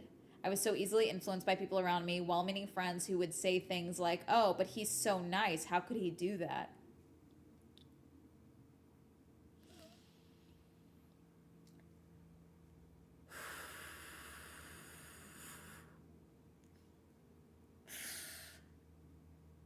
Ah.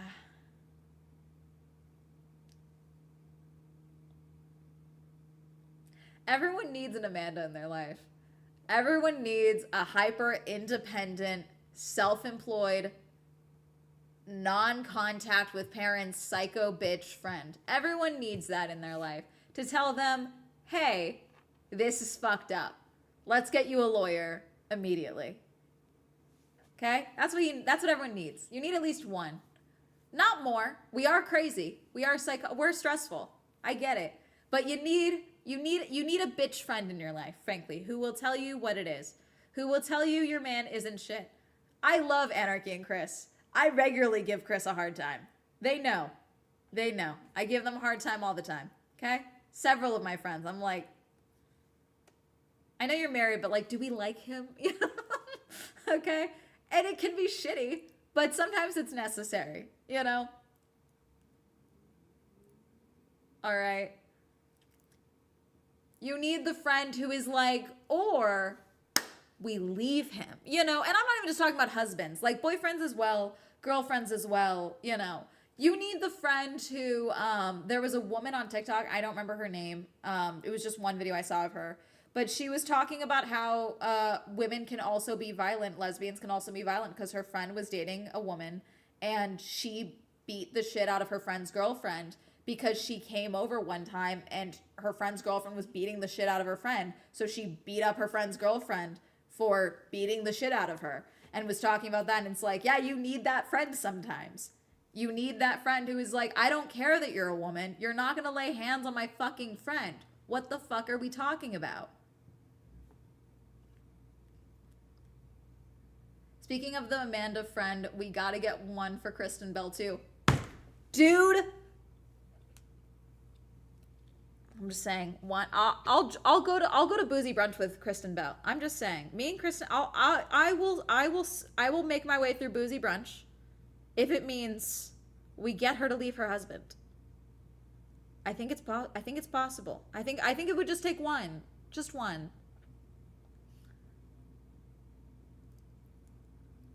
So they accosted you at their place by watching your videos right in front of you, yeah. Because it bothers them more. Is way too into Sabrina.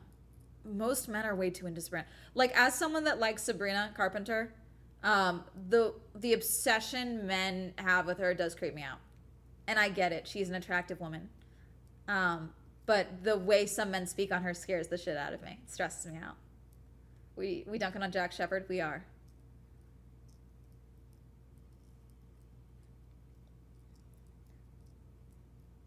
And I'd be like, oh, maybe they're right. He's a good person. Maybe I should let this go. I wish I could let myself sit with the discomfort of it instead of pushing it away and allowed myself to get angry. Oh, yeah, girl, you need... I hope this ends with her saying she's in therapy now. Truly, I'm going to be totally honest with you. A lot of how she's talking about this in this article is very similar to my mentality before I left my mom's place, before I cut things off, because it was compartmentalizing so much. I didn't feel a lot of emotions while I was actively still living with my mother, okay? I was just always like, I need to protect Grant.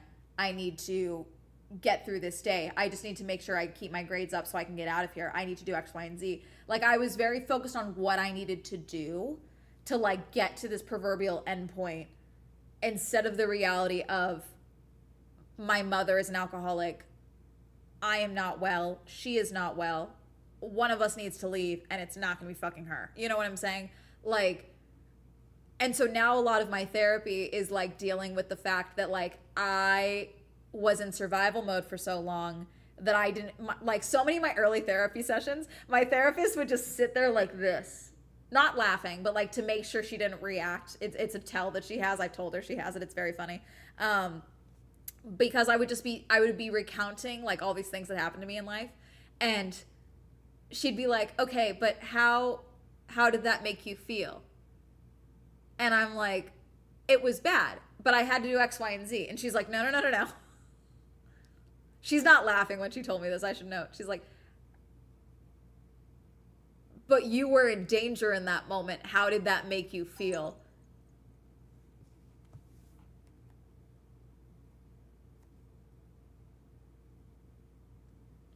And so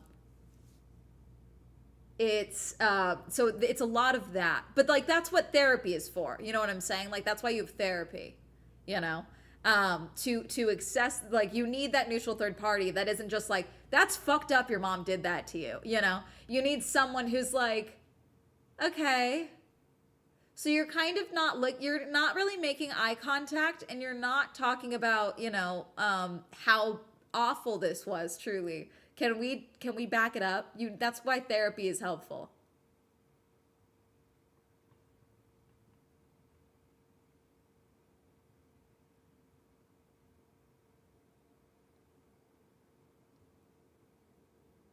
Da, da, da, da, da.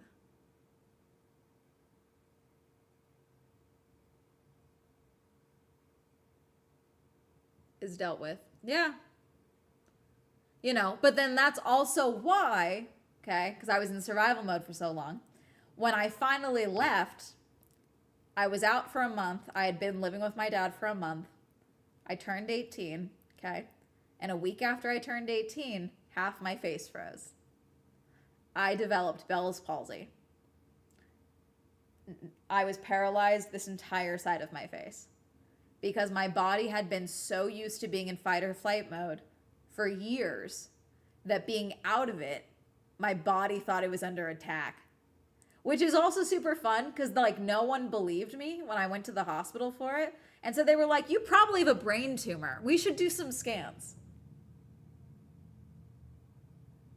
Yeah, you know, it's not healthy. It's bad, you know, but like it's the when you're a teenager, you don't have those fucking coping skills. You don't know what's going on, you know. And I didn't go to therapy for years, for till years later, truly.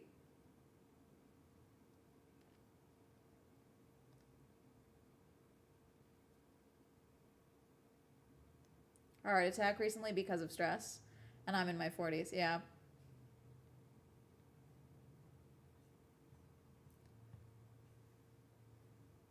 Okay. When I was getting divorced, one of my best friends said, I don't know if you feel like you need permission to do this, but I'm giving it to you. You have permission. And I didn't realize how much I needed someone to say that. I know it sounds woo woo, but most people know when something is wrong. It's okay if people disagree with you. It's okay if you lose friends.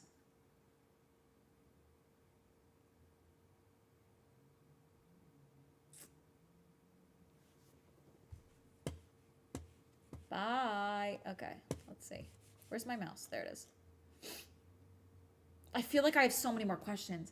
I'm also careful about giving advice now. I've learned that when financial infidelity happens, people usually only tell you part of the story because they're too embarrassed about the rest of it. I assume that you only know about 50% of what happened. I was guilty of this. I would paint everything to be better than it was. And when my friends found out that it wasn't, they'd be like, oh my God, I didn't know. And that's a fair point. They really didn't. And that's the end of the piece.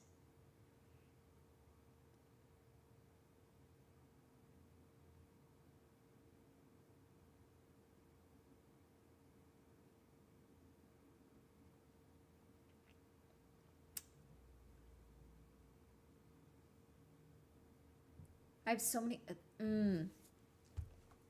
thoughts. Anything she told other people. Yeah.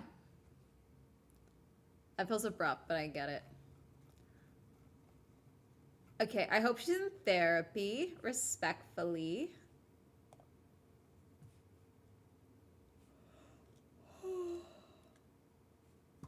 God.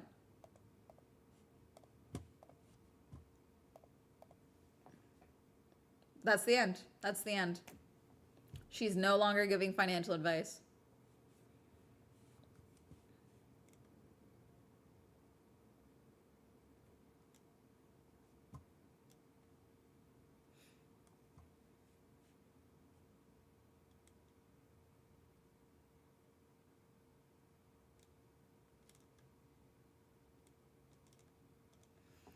Ugh. I don't think she was giving actual financial advice. I mean, she was a small business owner. She had successfully grown a company and sold it to the point of, I don't even think she sold it for $160,000. I think that was part of what she had sold. So, like, let's say she probably got $400K for the business, and then she opened up the separate company, and then the $160K was what they'd floated separately. So it's one of those things where it's like, I have friends that come to me for financial advice, and I'm like, why? You know?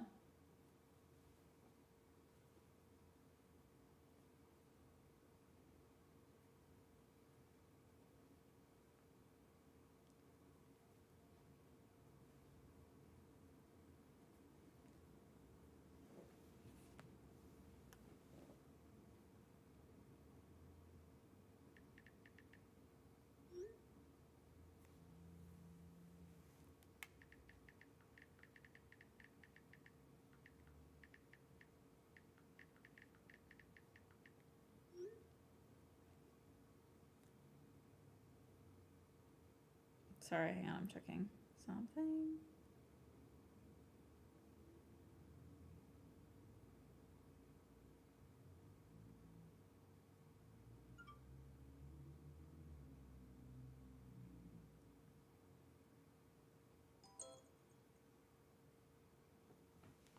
Sorry, my friend is the one doing the comedy night tonight is messaging me.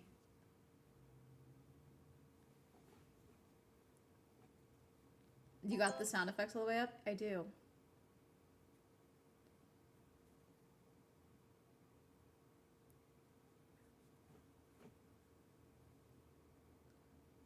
Disciplined, no by year. They've seen that and wanted a piece of it.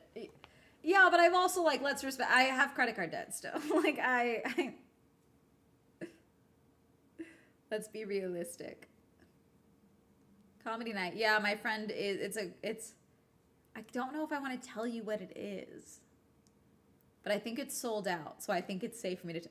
My friend is part of a heated rivalry comedy night in LA tonight, which I'm going to. Both showings are sold out, and so she's messaging me about it right now.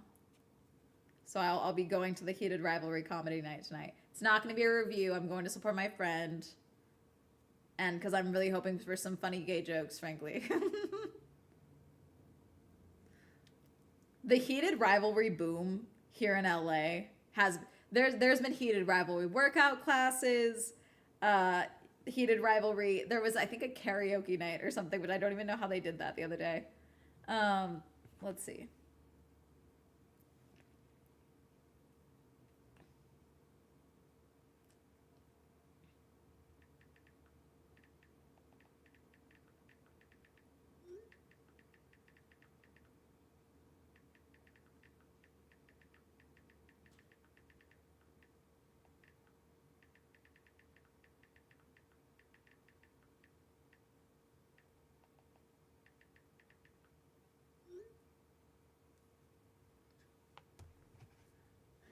I love that for y'all. I'm very excited. And then I'm probably going to go see, I'm either seeing Iron Lung or Send Help before that.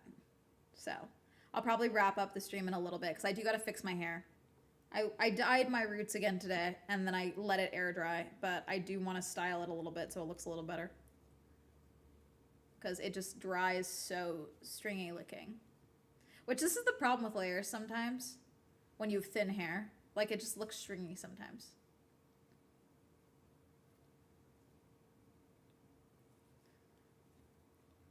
The iron lung showing might make the most sense. Do you see the Ferrari Lego set? I did not see the new Ferrari Lego set. I did see the new F1 Academy Lego set for the Lego F1 Academy car. Seeing Iron Lung on Saturday, it's nice to like go to the movies again. I've been away for too long. Yeah, I wanted to go. What I still want to see is No Other Choice. I have not been able to see No Other Choice yet, and I need to see it in theaters. And then I also need to find a way to see The Testament of Anne Lee. But you know, Searchlight hates me in particular, and doesn't want me to see The Testament of Anne Lee. So.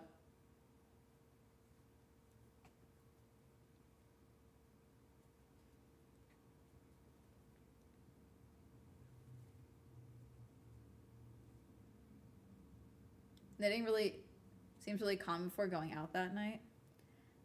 I'm more so hoping this one. There's actually a lot of studies now, I guess, or a couple. I shouldn't say a lot, that shows that crochet and knitting, or other tools that involve using your hand and your brain. So, like in this instance, I'm doing something with both of my hands.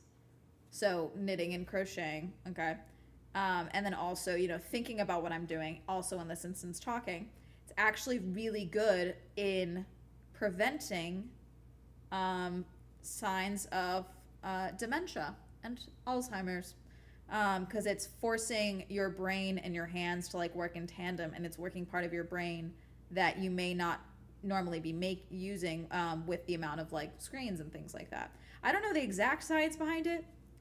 But all I know is that I've been seeing reports of like crafting and using both of your hands, and it needs to be something that is doing both of your hands. So like painting doesn't necessarily do it. Probably helps other parts, but they are seeing there is studies of people that are crocheting and knitting, and its effects on memory care and things like that.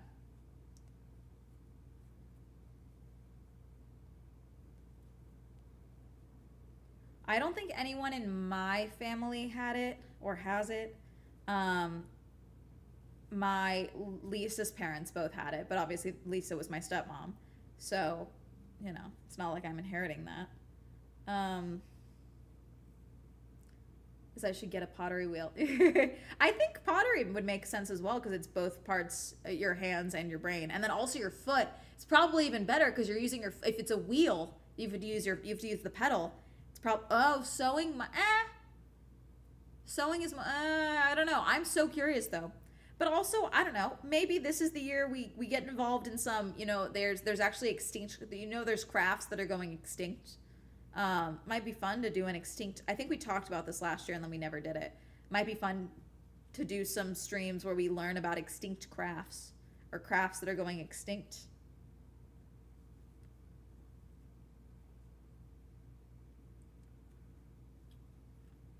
Wish I was talented as you. This is very straightforward. I only know very little crochet things, but I mean, I do want to learn more just because I have things I want to make. But I shall continue this thing first. I also need to find a new, okay, so a few of you have requested that I go to a yarn or wool type festival, okay? However, Justin, I believe, I have to check the mail. Justin took that request a step further and actually sent me the program from last year's and has requested that I attended this year's wool festival that he wants me to go to. Which frankly, that extra step might actually get me to do it. I have put off a lot of craft fairs that are like outside of my state just because sometimes there's not enough there for me to make a video. However, with the rise of, quote, granny hobbies, okay, it might be time. Plus, I did do too many car things last year for y'all. Let's be honest. January's been so many car things, so. It's not the wool, there's so many wool festivals, that's the thing. I've always wanted to get a loom or rug tufting. What I want to do wet felting so bad, but I still don't have a dining table. I need like an actual table or a work table that I could use. I need to you know what I need to get back to doing is prowling Facebook Marketplace, the free section, to see if anyone is selling a table. I totally stopped my hunt last year for anyone that missed it, one of my windows for being able to buy furniture last year or like any decor was a dining table because I still don't have one. I've been here for it's my third year here and I still don't have a dining table. And so that was like one of the things. If I find one that I really like that I can bring to my future home, things like that. But I still don't have one. But I don't know. Maybe if I find a cheapo one on Facebook Marketplace or just something that's functional. Because like there's so many times where I need a lot of surface area. My counter's not enough. I don't have a coffee table. I just don't have a table, you know. And so there's things that I want to work on that I could use some space for.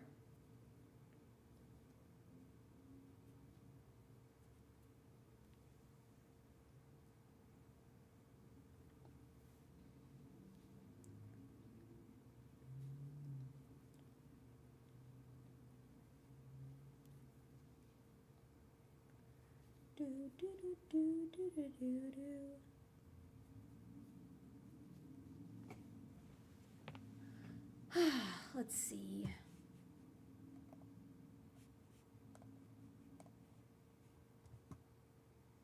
Got 2 hours? I've been live for 2 hours. Jeez.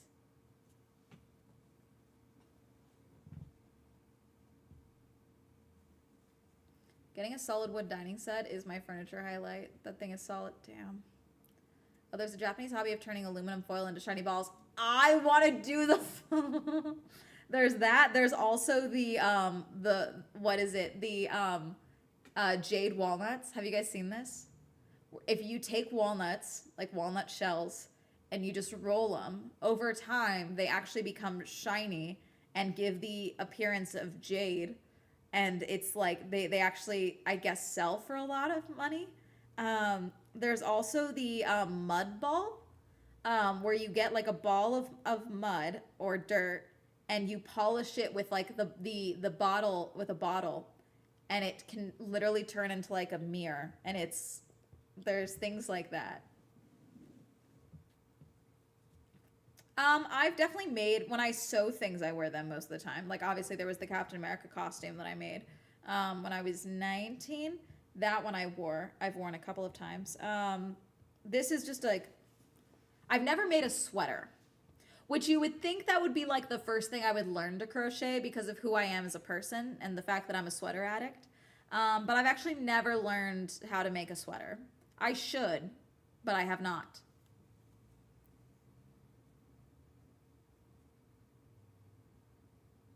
Yeah, I did that wrong. Hold on. Oh, is anyone watching High Potential? Did I bully any of you into High Potential yet?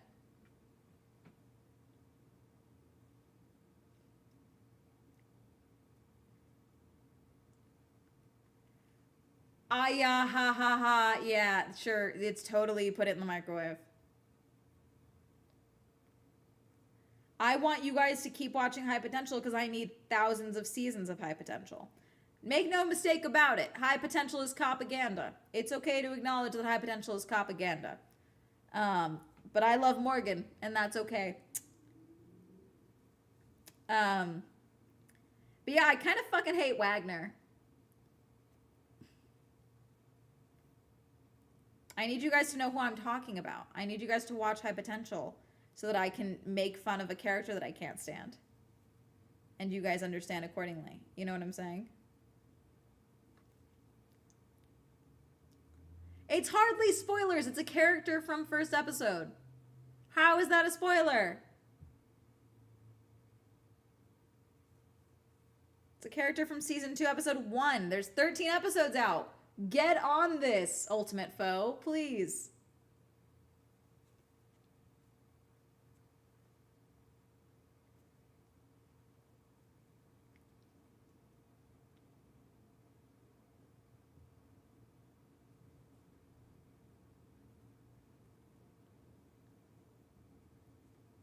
I can watch. I highly recommend it. I like it a lot. I need a bajillion seasons. If it's trash, I'm on your ass. Oh, okay. Ugh, I'm so scared. What the fuck? BRB client call. Okay. If it's trash, I'm on your ass. Ultimate foe, I'll ban you right now for fun. I don't give a shit. I saw a reel of someone wanting to knit themselves an F1 Christmas sweater, and now I want one. Yes, I did see her sweater when it was done. I think her and her sister both made one, actually. So they made, like, alternating color ones. And I think she made her, I think one of them made it too big. And they were like, I don't know how to fix this. In Minecraft. If anyone gets on Amanda's ass, I have a hammer in Minecraft. This is a dictatorship, chat. We fight for democracy here, but this is not a democracy, okay?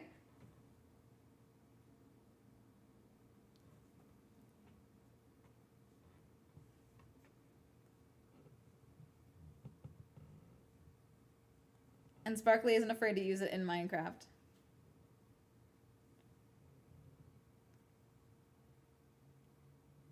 Okay, I kind of want to watch this video chat with y'all. Hold on.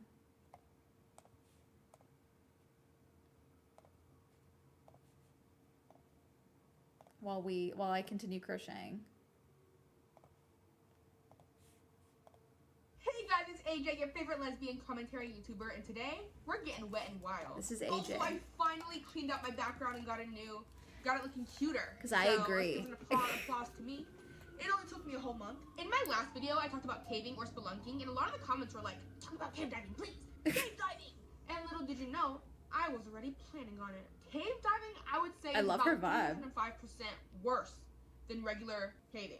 For those of you who don't know, caving is when people explore cave systems. Cave diving is when people explore underwater cave systems. Today we're going to talk about a situation that happened when two guys decided to explore an underwater cave without proper training. Some people are calling it a miracle. I and you will probably have different opinions. Before we get started, a quick thank you to my patrons over on Patreon. That's Lindsay from the Guy, Shanice, Adam, Iron, Emily, Arvigo, General Sal, Sunday, Catherine, Adrian, Oasis, YouTuber, Lost Ross, Corthar, Glenn, Evie, Tommy. Thank you for your support. And honestly, there should be an extra video for you today. I know you guys can't see it because I'm blocking it on the screen, but over here, her other videos are, there's two other videos from her. Caving is a selfish hobby, Nutty Putty John Jones, and Lava Tube Tragedy Volcanic Caving. So she just stays on cavers' necks, and I respect that. Also, I love her having the lesbian flag beaded into her hair. That slaps. That's great. In my last video about Nutty Putty Cave, I talked about how it was irresponsible that there were no signs up about the proper places to go. But a lot of you guys are saying it wouldn't have mattered anyway because people would just ignore it and do what they wanted to do anyway. And today's topic, David Grant, did just that. He decided, with zero cave diving experience, to go scuba diving in an underwater cave called Nickajack Cave. I want to tell you more about cave diving and Nickajack Cave, but in order to do that, that means we need... Okay, wait, I'm subscribing. This slaps.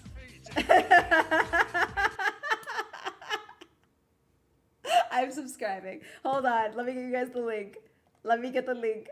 You got me. AJ, you got me. AJ, you got me. Here you go. There you go, chatters. Nickajack Cave, what did you call me? Is a partially flooded cave in Marion County, Tennessee. Before it was completely flooded, it was actually pretty popular, even inspiring a Johnny Cash song. He went in there to end his life, but he said after being in there, he had a spiritual experience that caused him not to end his life. Nickajack Cave was named after a Cherokee town called Nickajack. That cave was a huge part of Native American culture. And the town of Nickajack was eventually destroyed by American settlers. Shocker. Nickajack Cave is a karst cave, meaning it was created by water erosion over many years. In 1967, the Tennessee Valley authorities decided to flood the cave and create a dam. They then labeled the cave as off limits. This was not just because of the safety issues, but also because it was home to a species of gay bats. What? Sorry? Oh, gray bats. They were endangered and over 100,000 live in this cave. Because it was off limits, there were no trespassing signs plastered all over the outside. But they flooded it. Oh, okay, I see. It didn't flood like the top of the cave. The bottom of the cave. This was on top of ground. This wasn't a non-flooded cave system. They flooded it, but the entire mouth of the cave is not completely flooded and underwater. I get the point now. Sorry, my bad. Of this cave. My brain was picturing like fully an underwater caving system and not like a partially underwater caving system. There were even 2 fences to prevent people from going inside of this cave. Yet people find a way. In August of 1992, 2 cave divers saw those signs and said, "This doesn't apply to us, though," and decided to still go in. Can you guess why they wanted to go in this cave? If you said it's because they wanted to touch on some catfish, you'd be right. They had heard legends that in this cave there were catfish up to 200 pounds, and they needed to see it for themselves. They wanted to catch. Fucking Lake Havasu has that too. Just go to Lake Havasu. Go near the bridges. They have catfish like the size of like Volkswagen Bugs. Like they've got giant fucking catfish out in Lake Havasu. I don't know how it works. But like I think catfish are similar to goldfish in the sense that they will just keep growing depending on the size of like their space. So like them in the wild like will, or like the wild of a lake, you get my point? Like will just keep growing, you know? Can we watch that next? We might not be able to tonight because I do got to go change and do my hair. So maybe not tonight just because I do have to go to my event and I want to go see Iron Lung. Catch a little bit of a snack. The main guy in this And go to story is therapy. Grant. He went into that cave with a friend who is unnamed. These two super smart guys had certifications in open water scuba diving. But Sick. that is a whole different thing than cave diving. True. Cave diving It's a requires separate different certification. training, certificates, different equipment, and cave divers almost always have guide ropes leading to the outside of the cave True. to ensure they don't get lost. True. Because they're literally underwater. It's really easy to accidentally get turned around when you're buoyant and it's dark. I'm gonna insert a video right here of two people getting ready to cave dive, and I want you to clock the dual tanks and the guide rope.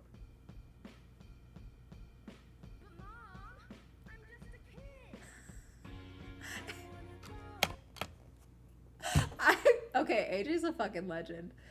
Stream my song 25, plugging her music, using her own music over the audio so it doesn't get copyrighted. Fucking legend.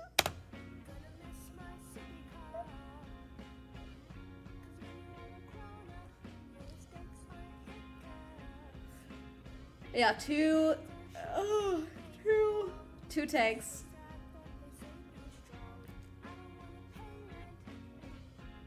In my research, I also learned that in regular scuba diving training, they really teach you to never go into a cave because you do not have the training to handle being in an enclosed environment. If you're untrained and you go into a cave and you accidentally go into a dead end, if the current is strong enough and you can't swim backwards, you're a goner and you're a gooner. So the boys decide to ignore all the signs that say, don't go in here, and they do it anyway. I can probably take this off now. When they get in there, they're like, this is easy. This is great. They Oh, even God. see the big catfish. One of them spears it. It gets off the spear though and swims away. But now they know it's true. So David and his friend decide, okay, let's get some sleep, come back tomorrow, and get these fish. So they do. So the next day, when it's dark, the boys decide again to pass the signs that say, hey, don't come in here. And they put on their scuba diving gear and they go in that cave. They decide, yeah, we definitely know what we're doing. We're qualified. We're qualified. I want to remind you again, this is for some fish. Just keep that in mind during this whole story. It was for a fish. They go back down under, and guess what? They can't find the fish. So they decide, let's go deeper. Let's go deeper into this cave. Eventually, they look at their air gauges and they're like, oh, we're getting pretty low. Let's leave. Let's get out. Dear so God. they signal to each other somehow underwater that they need to leave. They go towards the exit, and as they're swimming along, they notice anytime they try to go up a little bit into an air pocket, all they get is cave ceiling. They are lost and so deep in the cave that there's no air pockets above them. Jesus. They went too deep. The next part is why guide ropes are so important. The boys start to panic. They have only a few breaths of oxygen left. In this panic they're having, they end up kicking up parts of the cave floor. Yep, This then the kicks up particulates. silk on the cave floor, reducing their visibility to nearly zero. In this lack of visibility, they get separated. The friend goes one way, the right way, out of the cave, and David travels deeper into the cave. Before I go further, as much as I want to feel bad and have so much empathy for this horrible situation they found themselves in, it's hard. Like, in the Nutty Putty situation, I had a lot of empathy because they weren't trying to do the wrong thing. They, in their minds, are doing the right thing. Because they don't see any problem with caving, they're just, like, doing what they want to do. They did it thought they were themselves. going the right way. It's just they made a stupid mistake and went the wrong way, and that cost him his life. But in this situation, they had so many opportunities to do the right thing, and Yep. they chose the wrong thing every single time. This wasn't a mistake. This was not poor planning. They This was went in the arrogance. cave illegally This was and then premeditated left dumbass and shit. came back just and so you did it know, I again. don't like to attack people's character. I feel like it's hard when discussing a situation like this when they had multiple opportunities to not do this and chose to do it anyway. There were literally signs saying, hey, don't do this. And they ignored it and did it anyway. I just know the gray bats were looking at them like, what dumbasses. And don't bats carry AIDS? Why would you want to be the... Wait. You bats carry rabies. And the thing is, I knew that. I knew they carried rabies. In my head, though, AIDS and rabies got combined into like the same thing. Like, I know they're different. I know they have different symptoms, different everything. They're so different. So I have no clue why in my head AIDS and rabies got combined into I'm so the sorry. same thing. Anyway, my stupidity aside, they were stupid first. And unfortunately for them, stupidity is not a crime. But in some cases, it should be. The only reason True. these men went into that cave is because they felt like the rules did not apply. Rabbits. They thought they were above training and above the law. I have to wonder, though, if they were both super on board with this, or if one of them was like, hey, let's do it, and the other one was like, I'm not so sure. So David is going deeper into the cave. He is freaking out. He basically has zero oxygen. David But lived, his friend obviously. takes him out of the cave, and the first thing that he does is call for help. I have to imagine the call went something like this. 911, what's your emergency? Well, you know that cave that you guys have that you said don't go inside of it because if you do, then you might die? Please don't tell me you went inside of it. I went inside of it. So after the call was made, almost 100 scuba divers and rescuers come. 100? Mind you, everybody who came was only trained in open water scuba diving. They could not handle the murky waters of Nickajack Cave. Many of them tried, but had to turn around because they literally could not see. But a lot of them didn't want to admit it was too hard for them. Especially because I went, oh god, no. Yeah. It's a body recovery. A caver named Buddy Lane from a different county hears about the situation unfolding, and he calls them and he's like, just so you guys know, there are hella air pockets in this cave. So he might actually be alive if you actually care to check. I'd actually be willing to help do it if you'd let me. And the company in charge of the rescue is actually like, no thank you. When it comes to a rescue, there's actually a hierarchy of who's in charge. And legally, you cannot help with the rescue. Wait, is this the one that I think it is? Wait, is this that one story?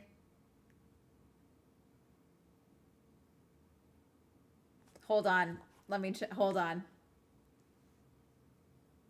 Also, LOL. Hang on, let me look this up.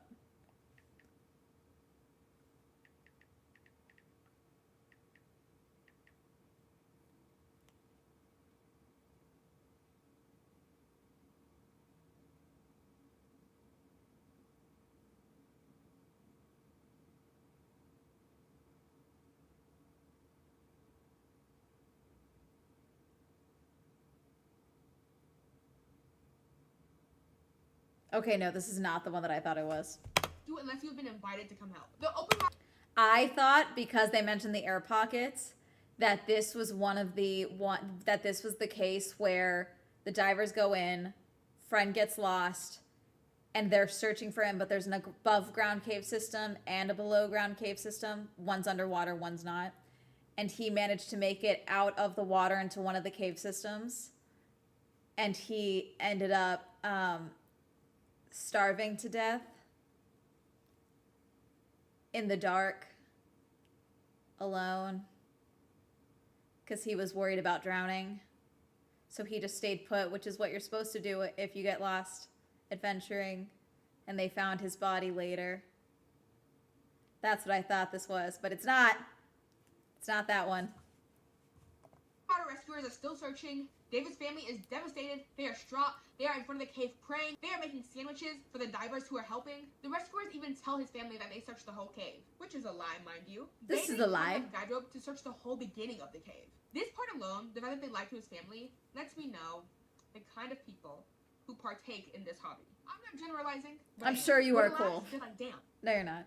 We really can't find him, huh? Maybe Buddy was right. Maybe we should get actual cave divers to help assist with the situation. You didn't have actual cave Ours is divers! essentially Jesus. just dicking around. They get certified cave divers to finally come and help. But guess what?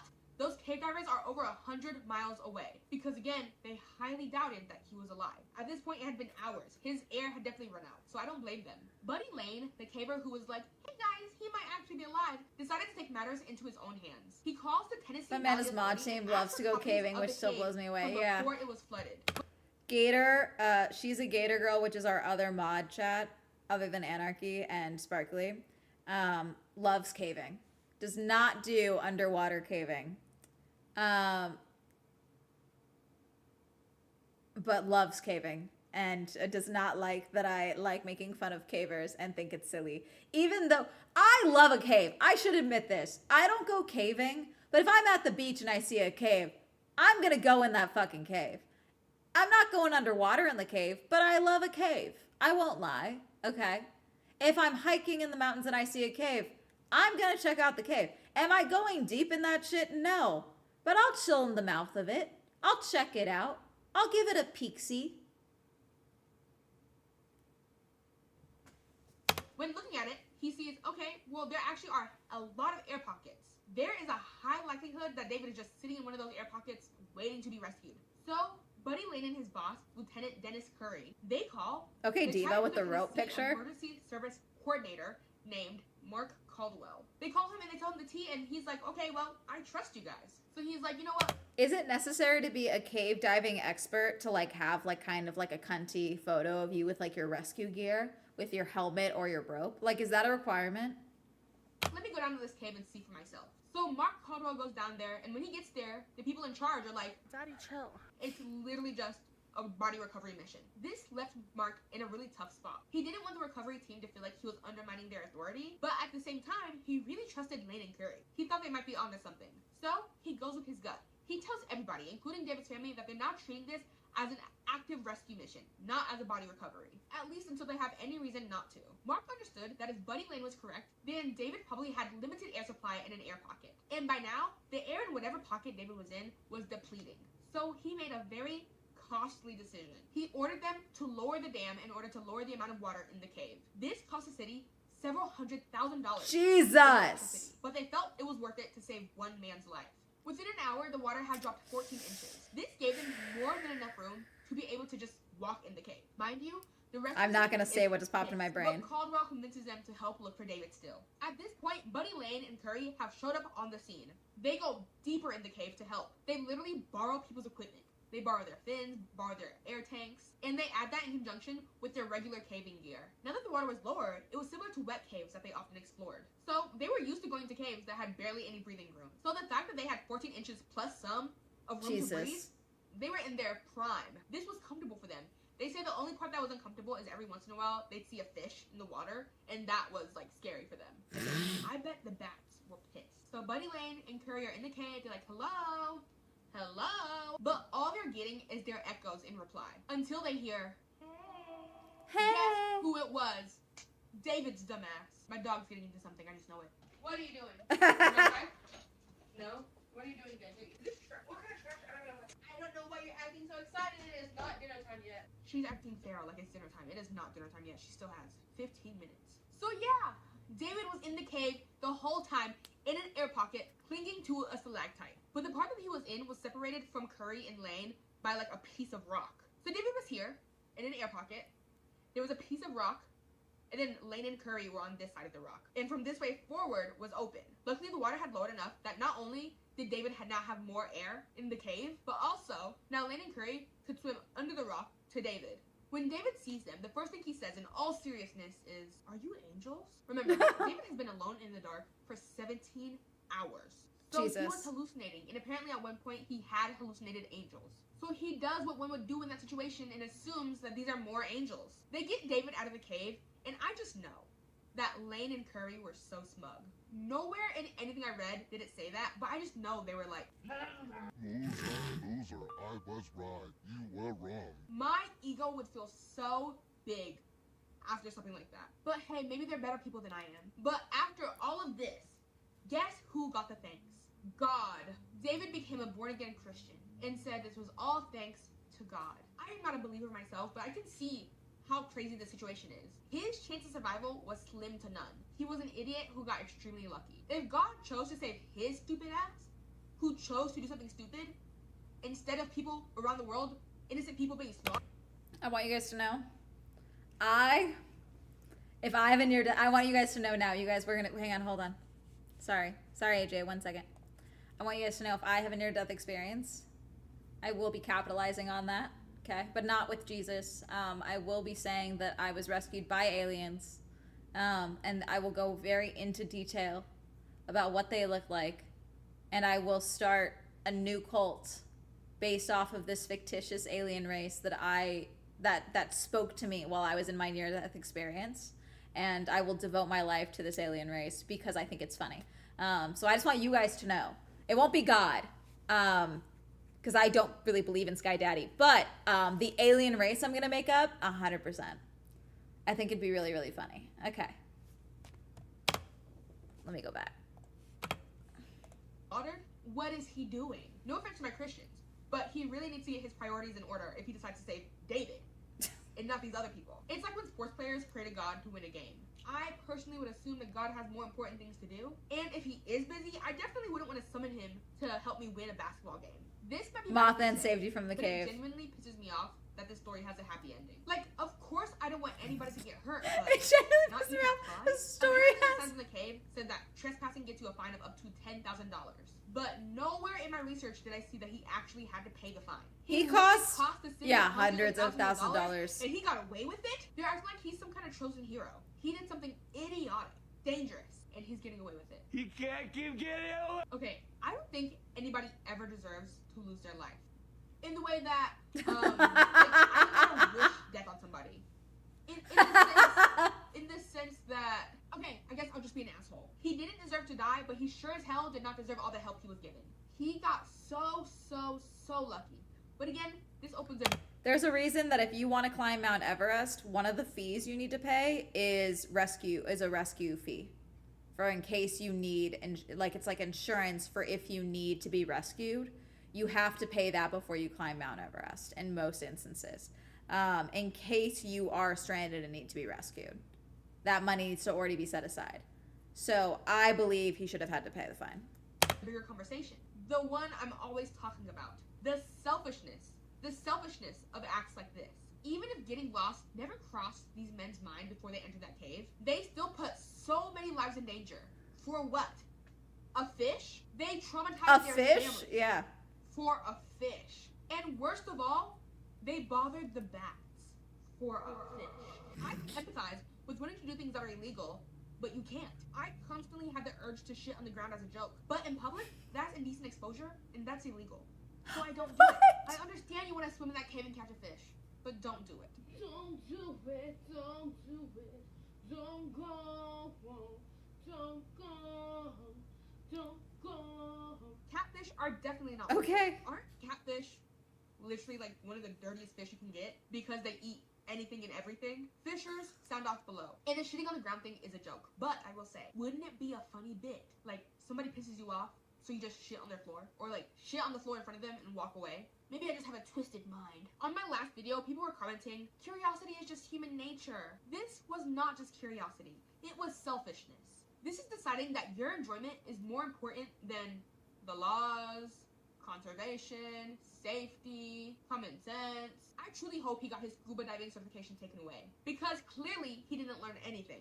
People who have these high-risk hobbies, in my opinion, I get the vibe that it feels like for them, they think the possibility of getting a thrill They should have is sued worth him. risking the life of somebody else who possibly has to go save you. People have actually passed away trying to save people who did the exact same type of thing he did. Inexperienced divers, or sometimes literally professional divers, having to be saved because they made a mistake. Or sometimes just because that's how nature is. It's unpredictable. Things can happen to you at any moment. It's all just very risky. He risked lives, wasted money, and wasted public resources, all for something that was 100% preventable. And back to the homosexual bats. Wait, what? No, I understand they're gray. I thought they were also just gay. No? Okay. Well, back to the gray bats. All of this commotion undoubtedly All right. had... I gotta call it because I do need to go and change and get ready and make the drive because I do have a long drive chat. So check out AJ.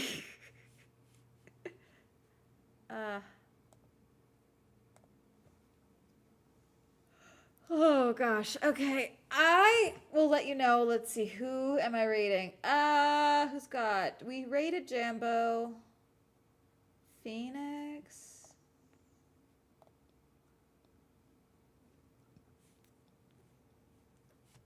Oh, we can raid Team Redline.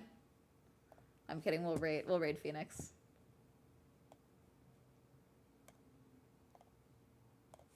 All right. Have fun with Phoenix. Be nice.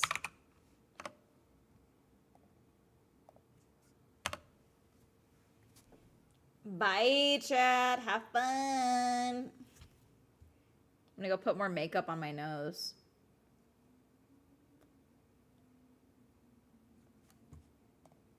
Bye. Bye, YouTube.